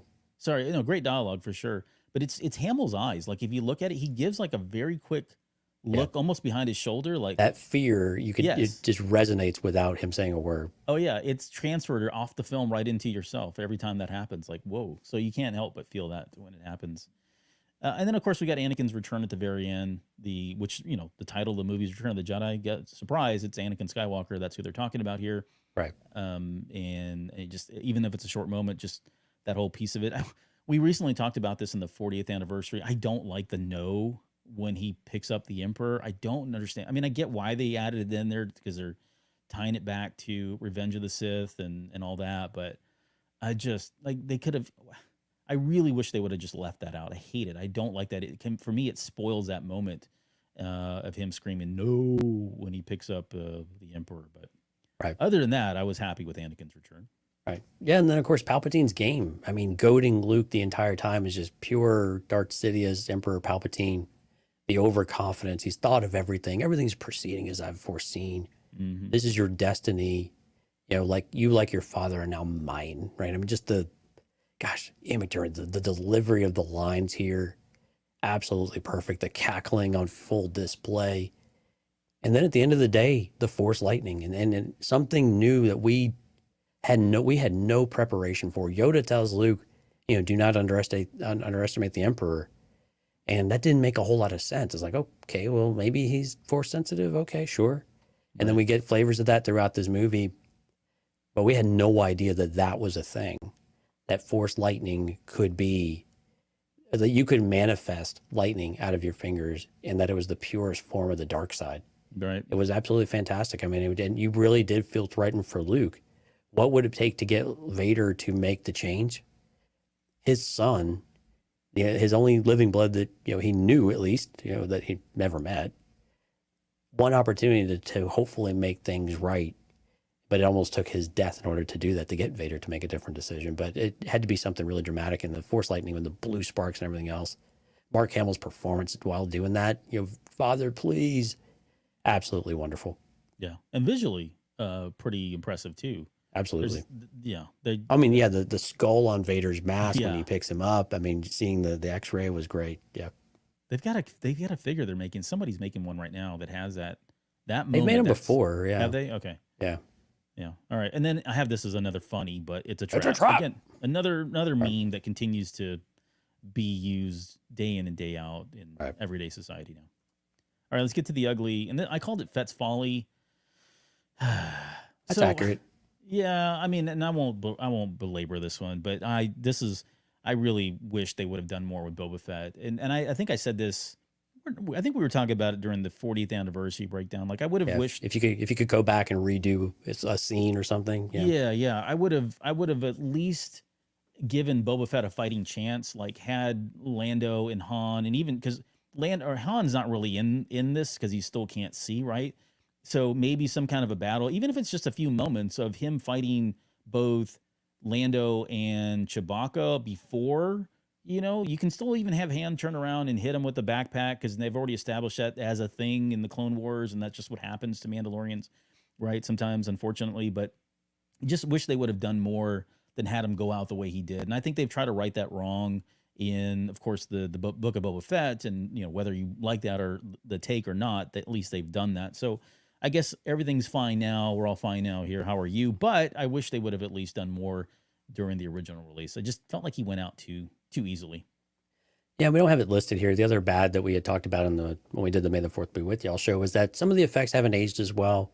Some of the costume design, the Ewoks, the facial expressions, the mouth movements haven't aged that well. Not that they were that great at the time, but those were challenging things to do at the time. But they've just not translated well as the movie has gotten older. There are certain things that we would like to see modernized, of course. And if you'd like to hear, you know, more of our robust thoughts on that, the 40th anniversary show we did for Patreon is out there, and invite y'all to go take a listen to that, or take a watch on that one too. Mm-hmm. But yeah, I think that's part of it. Is just, again, effects. I mean, this came out in 1983. Yeah, sure, it's been tweaked along the way, but it still feels like a 40-year-old movie in a lot of ways. And sometimes that's okay. I mean, it's kind of a timepiece as well. But from a modern standpoint, definitely visually, it kind of needs that upgrade, or you would feel like it would benefit from kind of a refresh paint job in some areas. They made them blink. They made the Ewoks blink, at least now. All right, yeah. Well, I take everything back. It's still not as creepy as the Trandoshans and their eyeballs, but that's another story. The ugly. Yeah, thinking about what the Ewoks served for dinner after the Battle of Endor. So if you know what we're talking about. There were a lot of Imperial helmets on display, just saying. And there was a lot of meat at that table. So I don't know what you guys were eating there, Soylent Green. But all right, let's go to the number 2. Force Awakens. Force Awakens, yes. Surprised? It was a strong number 2. A really strong number 2. It did not approach number 1 at all, but a very clear number 2. It was not in any kind of threat of slipping to number 3. At first I was kind of surprised, but the more I think about it, the more sense it makes. I mean, reintroduction of Star Wars, a whole new generation of Star Wars. Did they take any chances in this movie? No, not really. Not really. No. They kind of retold A New Hope in a lot of different ways, which was some of the criticism, and I think fairly. But when you talk about rebooting Star Wars. This was kind of a soft reboot for Star Wars, bring some of those legacy characters in, but definitely setting up for a new generation, a new era, which I thought they did really well. Design of Kylo Ren, very solid. The whole idea of Vader, talking to him, or this presence, really got our imagination going. So just so many great things. The First Order, the evolution of what the Empire looks like, again, captured a lot of those spirits that we had. And so I think a great reintroduction to Star Wars. And I think this thing just did, buku, like $2 billion, in the box office globally, right? Yeah.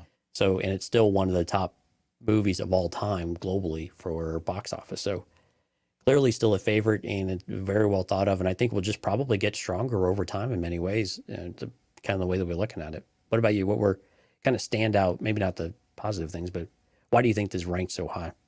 Well, I think it's honestly, I think you got to give credit to J.J. Abrams. As much as I know that may hurt people, I'm a fan of J.J. Abrams. I've said it publicly. I like what he does. He is one of the purest descendants of Steven Spielberg and George Lucas. If you really look at what he does and the way he does, it's there's a lot of copying, or I should say mirroring, of what they did, techniques and that sort of thing. So he's kind of learned from the best, and I do appreciate his movies for that. So I think one, you're already coming in with a director who's proven that they were able to kind of capture modern day audiences, and I guess older audiences as well. And I think what this movie really did is, I mean, again, love it or hate it for the story, it did exactly what it needed to do. It had to come in, bring in a new generation of fans, still appeal to the older fans, the older generation of fans. And I think they landed that. Like, again, you can argue about certain pieces here and there, elements that you feel like didn't work or should have worked, but at the end of the day, it set out to do what it needed to do. And it got a lot of people excited about Star Wars all over again, as though we really needed it. But it brought in a lot of new people, which I think was really important here. But specifically, the characters, like similar to Star Wars, and I said this earlier, but when you talk to the younger kids these days, and they talk about like who are your favorite characters, Kylo Ren is up there. Rey is up there in terms of, they don't say Luke, they don't say Vader, they don't say Han. These are our characters. They're not their characters, and so they did a good job of. Well, then they are lost. They did a good job of creating characters that this younger generation is going to love and cling to, and buy the action figures and buy the Halloween costumes and the merchandise and do the cosplay for. So that's mission, check the box on that one.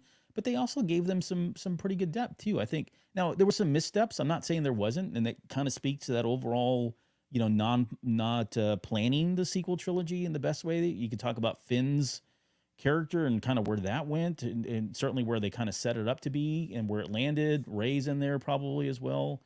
But yeah, I think overall they did a really good job of giving us the old characters and then introducing new characters that had legs, that had life in them, and certainly gave us something to look forward to when The Last Jedi came out. Yeah, and even when you think about the legacy characters, I mean, it made us love Han Solo again. Mm-hmm. A lot of people gave Han Solo a lot of flack in Return of the Jedi. Harrison Ford didn't really think he should be there. He finally got the death he always wanted for the character. But you had him actually mean something, and he was able to shine. And this was the idea of a Han movie, a Luke movie, a Leia movie started to emerge. And it was one of the highlights of this movie. I mean, Chewie, we're home. Mm-hmm. It's true, all of it. I mean, great lines that Harrison Ford delivered absolutely perfectly. And it really did blend old and new so well. And it felt them connected. The legacy of Han Solo, do you know who this is? This is Millennium Falcon. This is Han Solo and Chewbacca. Legends of the rebellion, right? But forgotten to time and history, much like the Jedi. And so to have those characters come back and mean something, for them to still feel somewhat dynamic and trying to get caught up on their story, what's the deal with Han and Leia, and have them still feel relevant, have them hunting for Luke Skywalker. I love the ideas behind a lot of that stuff. And we can always debate how well it panned out or how successful some of that was, but they did a good job of satisfying the legacy fans, if you will, the OT fans, while also bridging that to another new generation and ushering us into that as well, so that we didn't have that severe negative reaction. We were brought along the journey as well.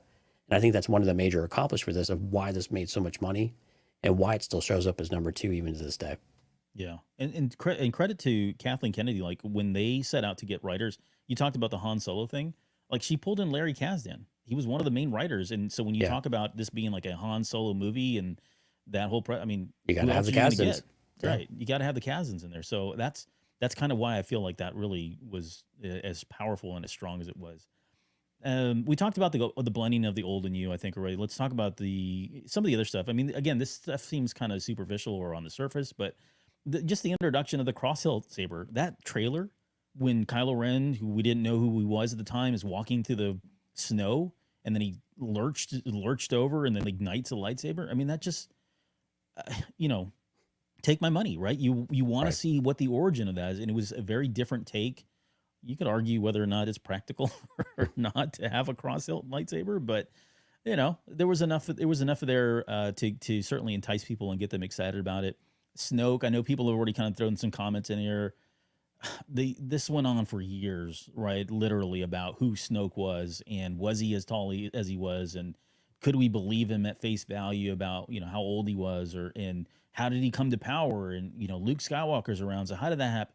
Just all the intrigue and mystery around Snoke was just like feverish for a number of years until The Last Jedi came out and subverted all those expectations. But it really was a lot of fun to kind of theorize and talk about. It certainly was a conversation starter for folks. And it was an interesting character, very cool design, and something we had never seen. Like his face was all mangled, and you had a lot of questions around that. So this is what J.J. Abrams does. He throws a lot of things at you, makes you wonder.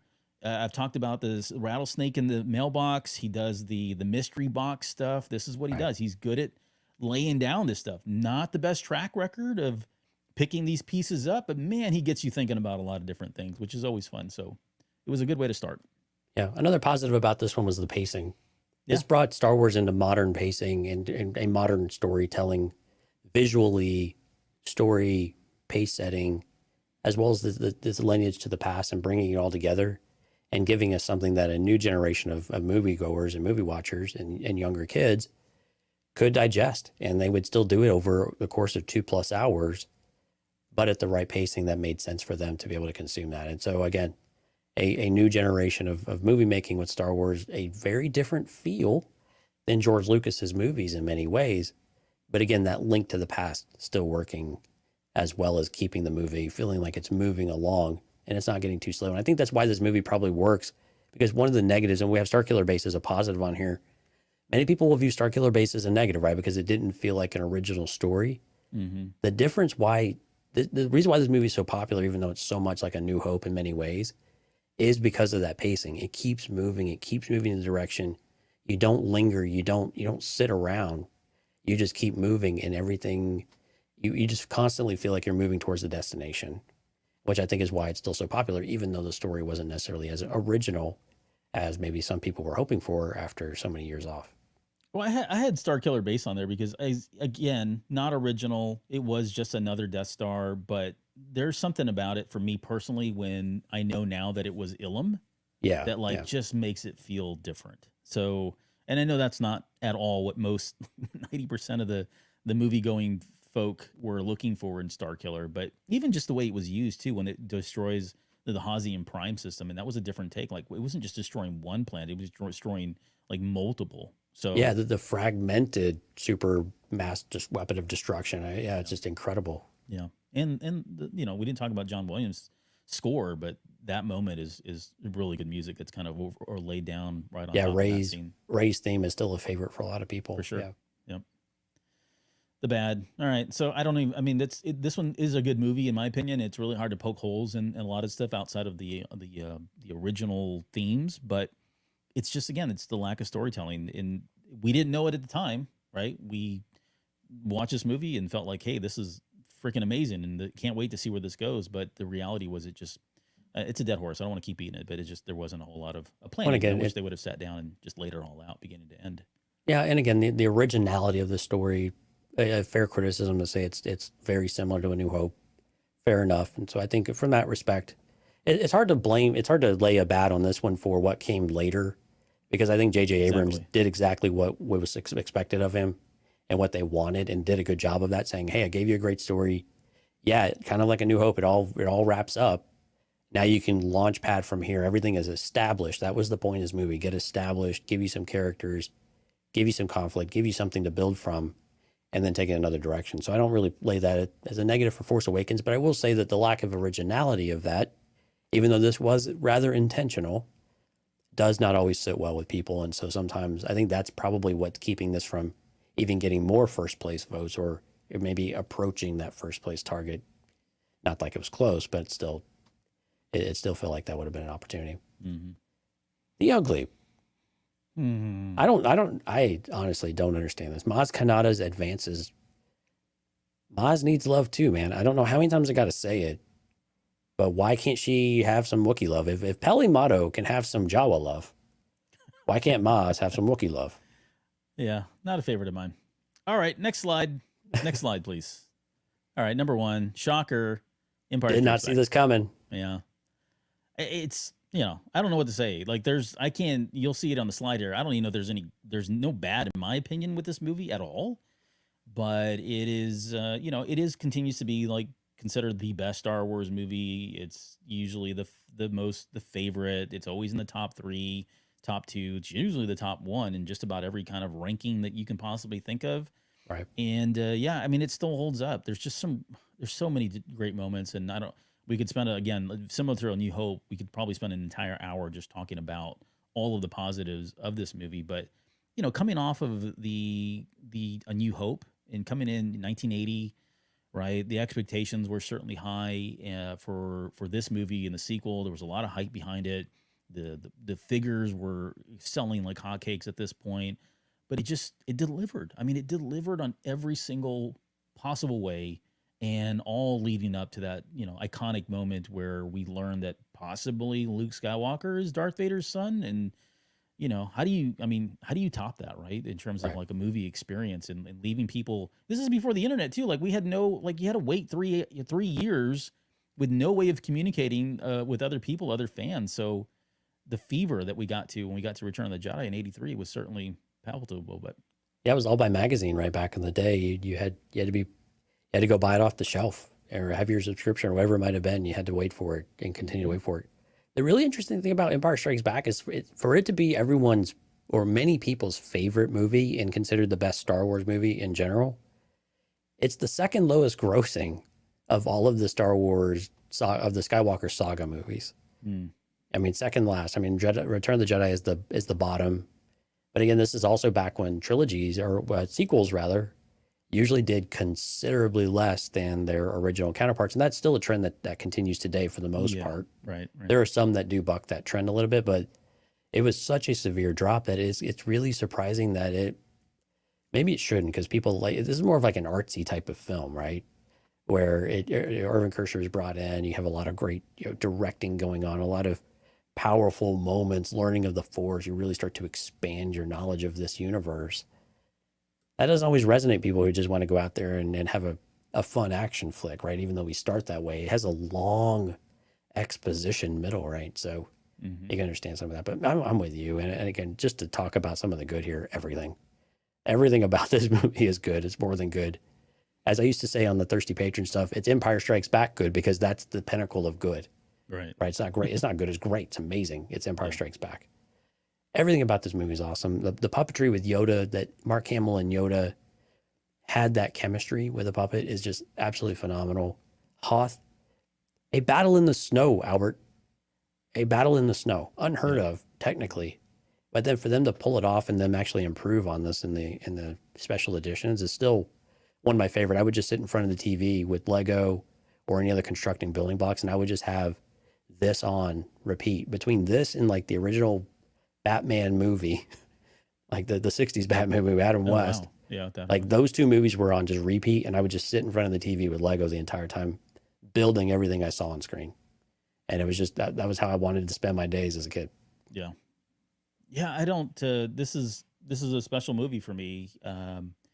There was the first Star Wars movie that I saw in a theater. First off, it was a time, I think when this movie came out, I was 7. So, and I don't think I saw it until I was 8, because not to get into the whole thing about movies and how long before they finally came around. But by the time I turned 8, I finally got to see it. And so, I mean, this was kind of like, it was very changed my life. And I don't mean to be dramatic. I mean, Star Wars, I was pretty young when I saw it, and I loved the movie, but it didn't have the same impact as Empire did. And so this continues. This is my favorite. I don't think we'll ever get a movie better than Empire Strikes Back, and if we do, it'll be long after I'm dead. But you've got a lot of great things going with it. You know, you've got great story. You've got Irvin Kershner who came in to direct it. It's got a different tone than the first one. It does kind of end. It is, you know, a little bit darker in terms of what's happening here. You feel like, you know, that there's hope that's being lost, and that is a good thing, especially the way the first one ended. The writing that was coming from Kasdan and Lee Brackett, you know, this was our first formal introduction of Han Solo. Yes, George Lucas is the person who created Han Solo, but it was Larry Kasdan who gave Han Solo his life, and we got to see Han Solo in a totally different way. There was a love theme that was starting to emerge here, which I didn't appreciate at the time that I do now. You know, you got the whole chemistry between Carrie Fisher and, you know, Harrison Ford is, you can't, I mean, it's special. There's something magical about it, and it continues on through, you know, Return of the Jedi. You talked about all the different the action sequences. I mean, the one that stands out is the lightsaber battle right at the very end there between Luke and Vader. Visually, just the lighting and the choreography that went into it. I mean, the way it was cut, the way it was edited. I mean, it's just, I don't know. The beginning to end, there's just nothing, in my opinion, that's really negative. The score, like, this is still one of the best start to finish scores I think ever written. Yeah. I mean, there's not a bad track. It doesn't slow down. It gave us the Imperial March. It gave us the Force, Yoda's theme, right? I don't know. I mean, we could keep going on and gushing. Here they come.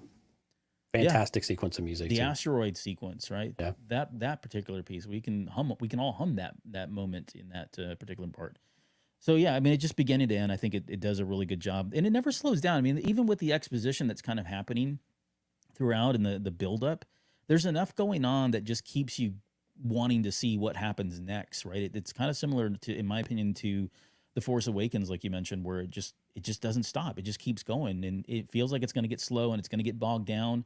And then the next thing you know, there's a big blast, and suddenly they're in an asteroid field, right? And so we get pulled right back in. So it's just that rubber band effect that happens in a movie that just keeps you engaged throughout, and it doesn't stop. It doesn't let up. And it all that's great. But then even just the way it ends, right, with Luke losing his hand and getting a robotic hand, and us leaving, you know, Lando is leaving and Chewie's leaving, and you're thinking, what the hell's going to happen now? Like, where are they going? Why does he look like Han Solo? Why is he dressing like that?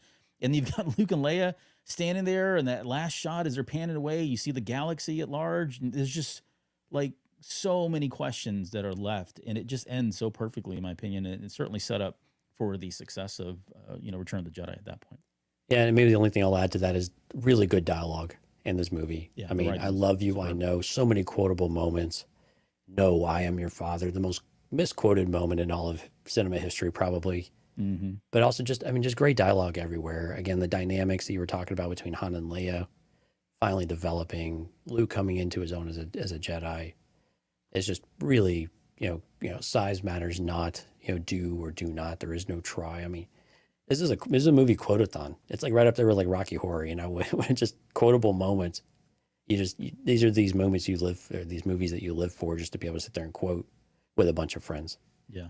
And yeah, talking about the bad, I mean, you wrote nothing in here, but I think you just put on the screen, Chris had. Yeah, Chris. Yeah, Cloud City arguably drags a bit before the Luke or Vader standoff. You know, he's just grasping for negatives. You know, that's fair. And I think again, this was a long exposition through the middle of this movie before you get to the Vader confrontation. So I get it. A lot of people struggle with this movie because there was a lot to get to. There was a lot to establish. The cave sequence was confusing, you know, for so many people, of course. What did it truly mean? All the interpretation behind it, it was a little bit abstract in some ways. You know, so a lot of that was, it took a little while to get through that. But over time, we have appreciated it that much more because of all of that exposition that we got, that it wasn't all about the flashy objects. It really was about establishing characters, learning about the Force, teaching us about the Force. We are Luke Skywalker in this moment on that journey of discovery of who we are, where we come from, and what does it mean, right? Yeah. Did we have anything for the ugly? Incestual undertones. We did. I forgot about that. Which, of course, was more of an after movie thing. After you got all the excitement, you're like, wait a minute. Mm-hmm. Wait a minute. That moment hits you in Return of the Jedi, I think, more than this movie. But Right. yeah, because he's making out with his sister. So, but and that's as much as we can talk about. His sister is making out with him. Whatever, sure. She attacked him. Yeah, she did. She did not ask for consent. I was gonna say as much as we've been giving flack about, hey, they didn't have a consistent story laid out. Well, guess what, guys? This was because Lucas didn't either. He didn't have this, and this wasn't a planned. Like he had all the major beats, and that's kind of where I was going when I say that there was a lack of storytelling planning going on. Similar to what I was, at a minimum, just do what Lucas did, which was have the big boulders in place, know where you need to go, and then allow the directors and the writers to kind of fill in the holes as they want, because they still have to stay. Their bearing is still the bigger boulder moments, and what we saw here with Luke and Leia was kind of essentially that. He had this big boulder moment story laid out. He knew what this trilogy was going to be. He knew what the prequel trilogy was going to be, but all the little finer pieces he didn't. And so, the choice to make Luke and Leia brother and sister, that was never originally in there. So the kissing and all that, it was because she was flirting with him, and later on it turned out to be brother and sister. But so you can't. I guess what I'm saying is we got to make sure that we're being completely consistent here in terms of the feedback and understanding why the context of why that was the same. So I don't know. So that's it. I mean, that's all 9 of the movies as ranked by the folks, our listeners, and certainly the people from May the 4th be with y'all. I think we've talked enough about, will we see these things change? Will the numbers go up or down? Will movies shift up and down? But I mean, what's it going to take for movies to kind of change? What would change movies at this point? Oh man, you know what? When we look at the new Jedi Order movies with Rey, I think this has a chance to benefit the sequel trilogy to where people will go back and revisit them. And so I think that is an opportunity for those movies to continue to regain a little bit of steam. Again, we know with time, those movies will probably shift up. And unfortunately, movies like A New Hope might continue to slip a spot or two. Not because it's a bad movie, but just because it's a very different movie from what modern audiences will be able to, what they want to watch and what they enjoy and what they're used to. It will feel very different. So I think over time, I think that would be the shift.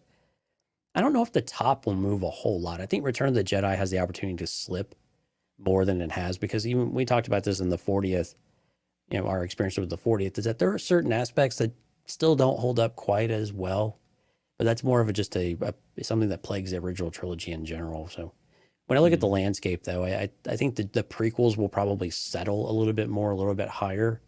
Maybe not Attack of the Clones, because that's an abomination of a beard and deserves where it goes. Put that to the bottom, that trash movie. Right. I mean, well, it kind of earns it in some ways. Amazing moments, but it still kind of earns it in some ways. But again, I think we'll see. These will jockey for position, but I think the sequel trilogy is the one that's positioned best to gain momentum and benefit from that, because we will have Rey in a movie coming up. So by default, people will go back and revisit these movies. Well, and we didn't mention this either, but you mentioned, and it's maybe it's not fair, maybe it's unfortunate, but like Shadow of the Sith does so much for the Rise of Skywalker. Yeah. And it does so much to kind of bridge those movies. And arguably, I get it. We shouldn't have to go to a book. We shouldn't have to go to a novel to kind of fill in the blanks and kind of make up for the lack of, storytelling or however you want to button that up. But it does do a lot for it. And it's unfortunate because the mass audiences aren't going to go read Shadow of the Sith, right? Right. So it'll continue to be just kind of out there, maybe sometimes on an island. So if it comes by way of... Similar with the Last Jedi novelization too. Yeah. Jason Fry's book really did help you get a better understanding of where Luke was and what he was coming from. Yeah. Some of the other things he was doing. So his shift and everything made a lot more sense, and where it ended up. You could still argue that many of the beats are still there, but it did a lot more for that movie in the same vein as what we had for Shadow of the Sith doing for Force Awakens and the subsequent sequel trilogy. Yeah, and I guess my point of being unfortunate is that unless it comes by way of television or by way of movie, these movies, these rankings won't be impacted. They won't be affected by it, because they can put out books all day long, but most people aren't going to read them, and it's not going to change your opinion of the movies because you don't read them. But if they come out and start telling the story of Luke Skywalker, and we get to see ties back into, The Force Awakens, or we get that. I mean, if they really nail that, and we get to see Luke in his prime through special effects and, refacing and all that stuff. I mean, I don't know. Maybe that could help and benefit some of these movies. Or as who was it that said? I think it was Rob that said Snoke as Jorah Sabayoth. Right? If they start pulling that, then maybe there's life for Snoke at some point, and we get a redemption for him.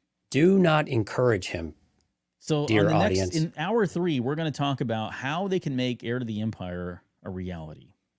So we've already had that show. You do a little bit every week. Just piece it all together. Oh, we're going to do one. It's coming. Don't worry. I've already taken all my notes. I put my notes together. Yeah, one thing we didn't talk about Return of the Jedi, maybe why it's done a little bit better. Maybe the 40th anniversary is a part of it, but I think also the Mandalorian episodes probably helped that bump too, because again, people saw their Luke Skywalker, and Return of the Jedi is really a lot of people's Luke Skywalker, or at quote his prime on screen. So that's a good point. I think that may have been a boost. He has been getting more of that attention, even Shadow of the Sith, right? So I think cumulatively those things do have an impact, even if they're kind of small in certain circles.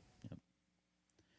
All right. Well, we said the show was going to be an hour, and we did 2 hours. So we did an hour once. We promised you we did it, well, but we were trying to do we did 3 minutes per those first 3 movies, the lowest 3. So we kept ourselves very much on a strict time schedule, but this was fun. I mean, this is what Star Wars has always been for you and me in many ways, of talking about the movies, talking about our favorite moments, debating the things that we disagree on, or that we have different of opinion or different interpretations of. This is what's always made it fun. So I'm really glad we were able to come back and redo this. And I'm actually kind of glad we got to do it in a longer format too, because I think this just allowed us to breathe and really enjoy and kind of nerd out over some of our favorite moments and make fun of some of the lower moments as well. In of course, a loving way, of course. We love all of this stuff. I would not rank Attack of the Clones a 9.2 or 9 point whatever absurd number you put out there. But I definitely wouldn't rank it. 9.7. I definitely wouldn't rank it below a 4.0. Okay, well, that's fair. Out of 10. Yeah, and I'd say thank you to everybody that joined us too for being civil and respecting opinions and all that stuff. Because I think if you think about this, the true Star Wars fans, no one wants to see Star Wars fail, right? And I think that's that's the key differentiator between people like us and people certainly that follow this show. We don't want Star Wars to fail. I mean, we like everything about it, and we can certainly respect everybody's opinions and understand that this just it didn't work for them, and that's totally cool. But when you start getting into the hopes of please fail because I want Disney to take it, or I want Lucasfilm or Kathleen Kennedy becomes personal, you check yourself, man, because that's not really what Star Wars is about at all, and certainly not what we're about. So I didn't write down all the names tonight, but we had an amazing chat. We did highlight some of the comments as verbally as well as on screen. So thank you all for coming out. Thank you all for the wonderful conversation. Thank you for respecting one another and for just getting in on the fun. This is what makes it fun for us. So if you're listening to the podcast of this or some other way, cantinacast.com/YouTube. We'll have the full video out there. I'll go in and put time codes as well so you can hear each of your favorite movies and you can see what we had to say about them. And again, please enjoy all the comments as well. Amazing people out there. Sincerely appreciate it. Yep. And if you'd like to go out to Patreon, cantinacast.com/Patreon. If you like what you're hearing, we have a lot more custom or a lot more exclusive content. There we go. Including our full conversation around the 40th anniversary of Return of the Jedi, our movie-going experiences, everything from just the environment to the watching of the movie to our actual analysis of the movie and what's, how do we feel about it today? How well does it pick up or resonate? Really a much more expounded version of what we talked about tonight. So invite you to go check some of that as well as all of the other amazing things, including what we have coming up this weekend, Albert. Yes, and this weekend we are going to be doing our From a Certain Point of View, where we bring some of our Patreon members and to talk about Star Wars. And this week we're going to be talking about our top 3 moments of season 3 of The Mandalorian. So that'll be fun. And we will have some honorable mentions. I have about 15, so I'm going to narrow that down to about 12. But we'll talk about our top 3 moments and honorable mentions. It'll be a lot of fun. That's Sunday at 9 p.m. Central. I think I got the time right. Maybe at 10 p.m. Yeah, 10 p.m. for Central. Patreon. Yep. At 9 p.m., we'll do our Way Station show, our news show, a continuation of some of the things we couldn't get to this past week, but also new developments, of course, always happening. So you'll want to tune in. So Way Station at 9, Patreon show for the top 3 moments of season 3 of The Mandalorian with our Patreon folks is an exclusive link in Patreon. So please go check that out, cantinacast.com/Patreon. Those are always fun shows. it's really great when we all have totally different moments in season 3. I'm There's a really lot of them. interested. I'm really interested to hear how people land on their top 3 and how you're going to get down to just 3 honorable mentions. Yes. I don't know how that's going to be possible. That's why I've left it at 12. And then just a programming note, Tuesday. So normally we do our shows on Thursday. We're going to come back on Tuesday to wrap up our Visions coverage. So that'll be the last 3 episodes of Star Wars Visions. But we will be back on Thursday as well. Lauren's going to be joining us for 3 episodes in total here, as Jonesy's out on his little Really 6. sabbatical. We're going to put her through the ringer. It's technically 6 episodes because we've got trading posts. 3 and different main show. days. Yeah, she's ready. We already got our topic picked out, so I won't spoil it here, but we're ready to go. So all that. So we got a lot of shows coming next week as well. So please tune in for that. All right. Anything else before we get out of here? Let's do it, man. It feels good to have another 2+ hour show. It's been a while. It's been a while. I'd have to edit too. That's going to suck. All right. Thanks everybody for joining everyone. us. Yeah. We'll see you guys here in just a few days.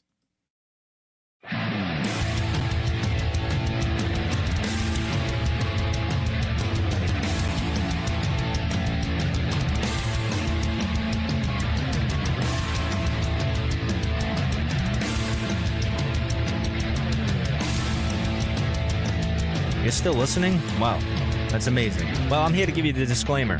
Normally we do a big, long, drawn-out disclaimer thing saying what's what and who's what and all that other stuff, but I think you guys kind of know that Lucasfilm and Disney have no affiliation with us at all, and we have none with them. We talk about Star Wars, which is their property and all that other good, fun stuff, but I think you can tell which is our stuff and which is their stuff. If you can't, well, then send a lawyer to send an email to me, and I'll be glad to chat with them. Other than that, you know what's what, so that's your disclaimer.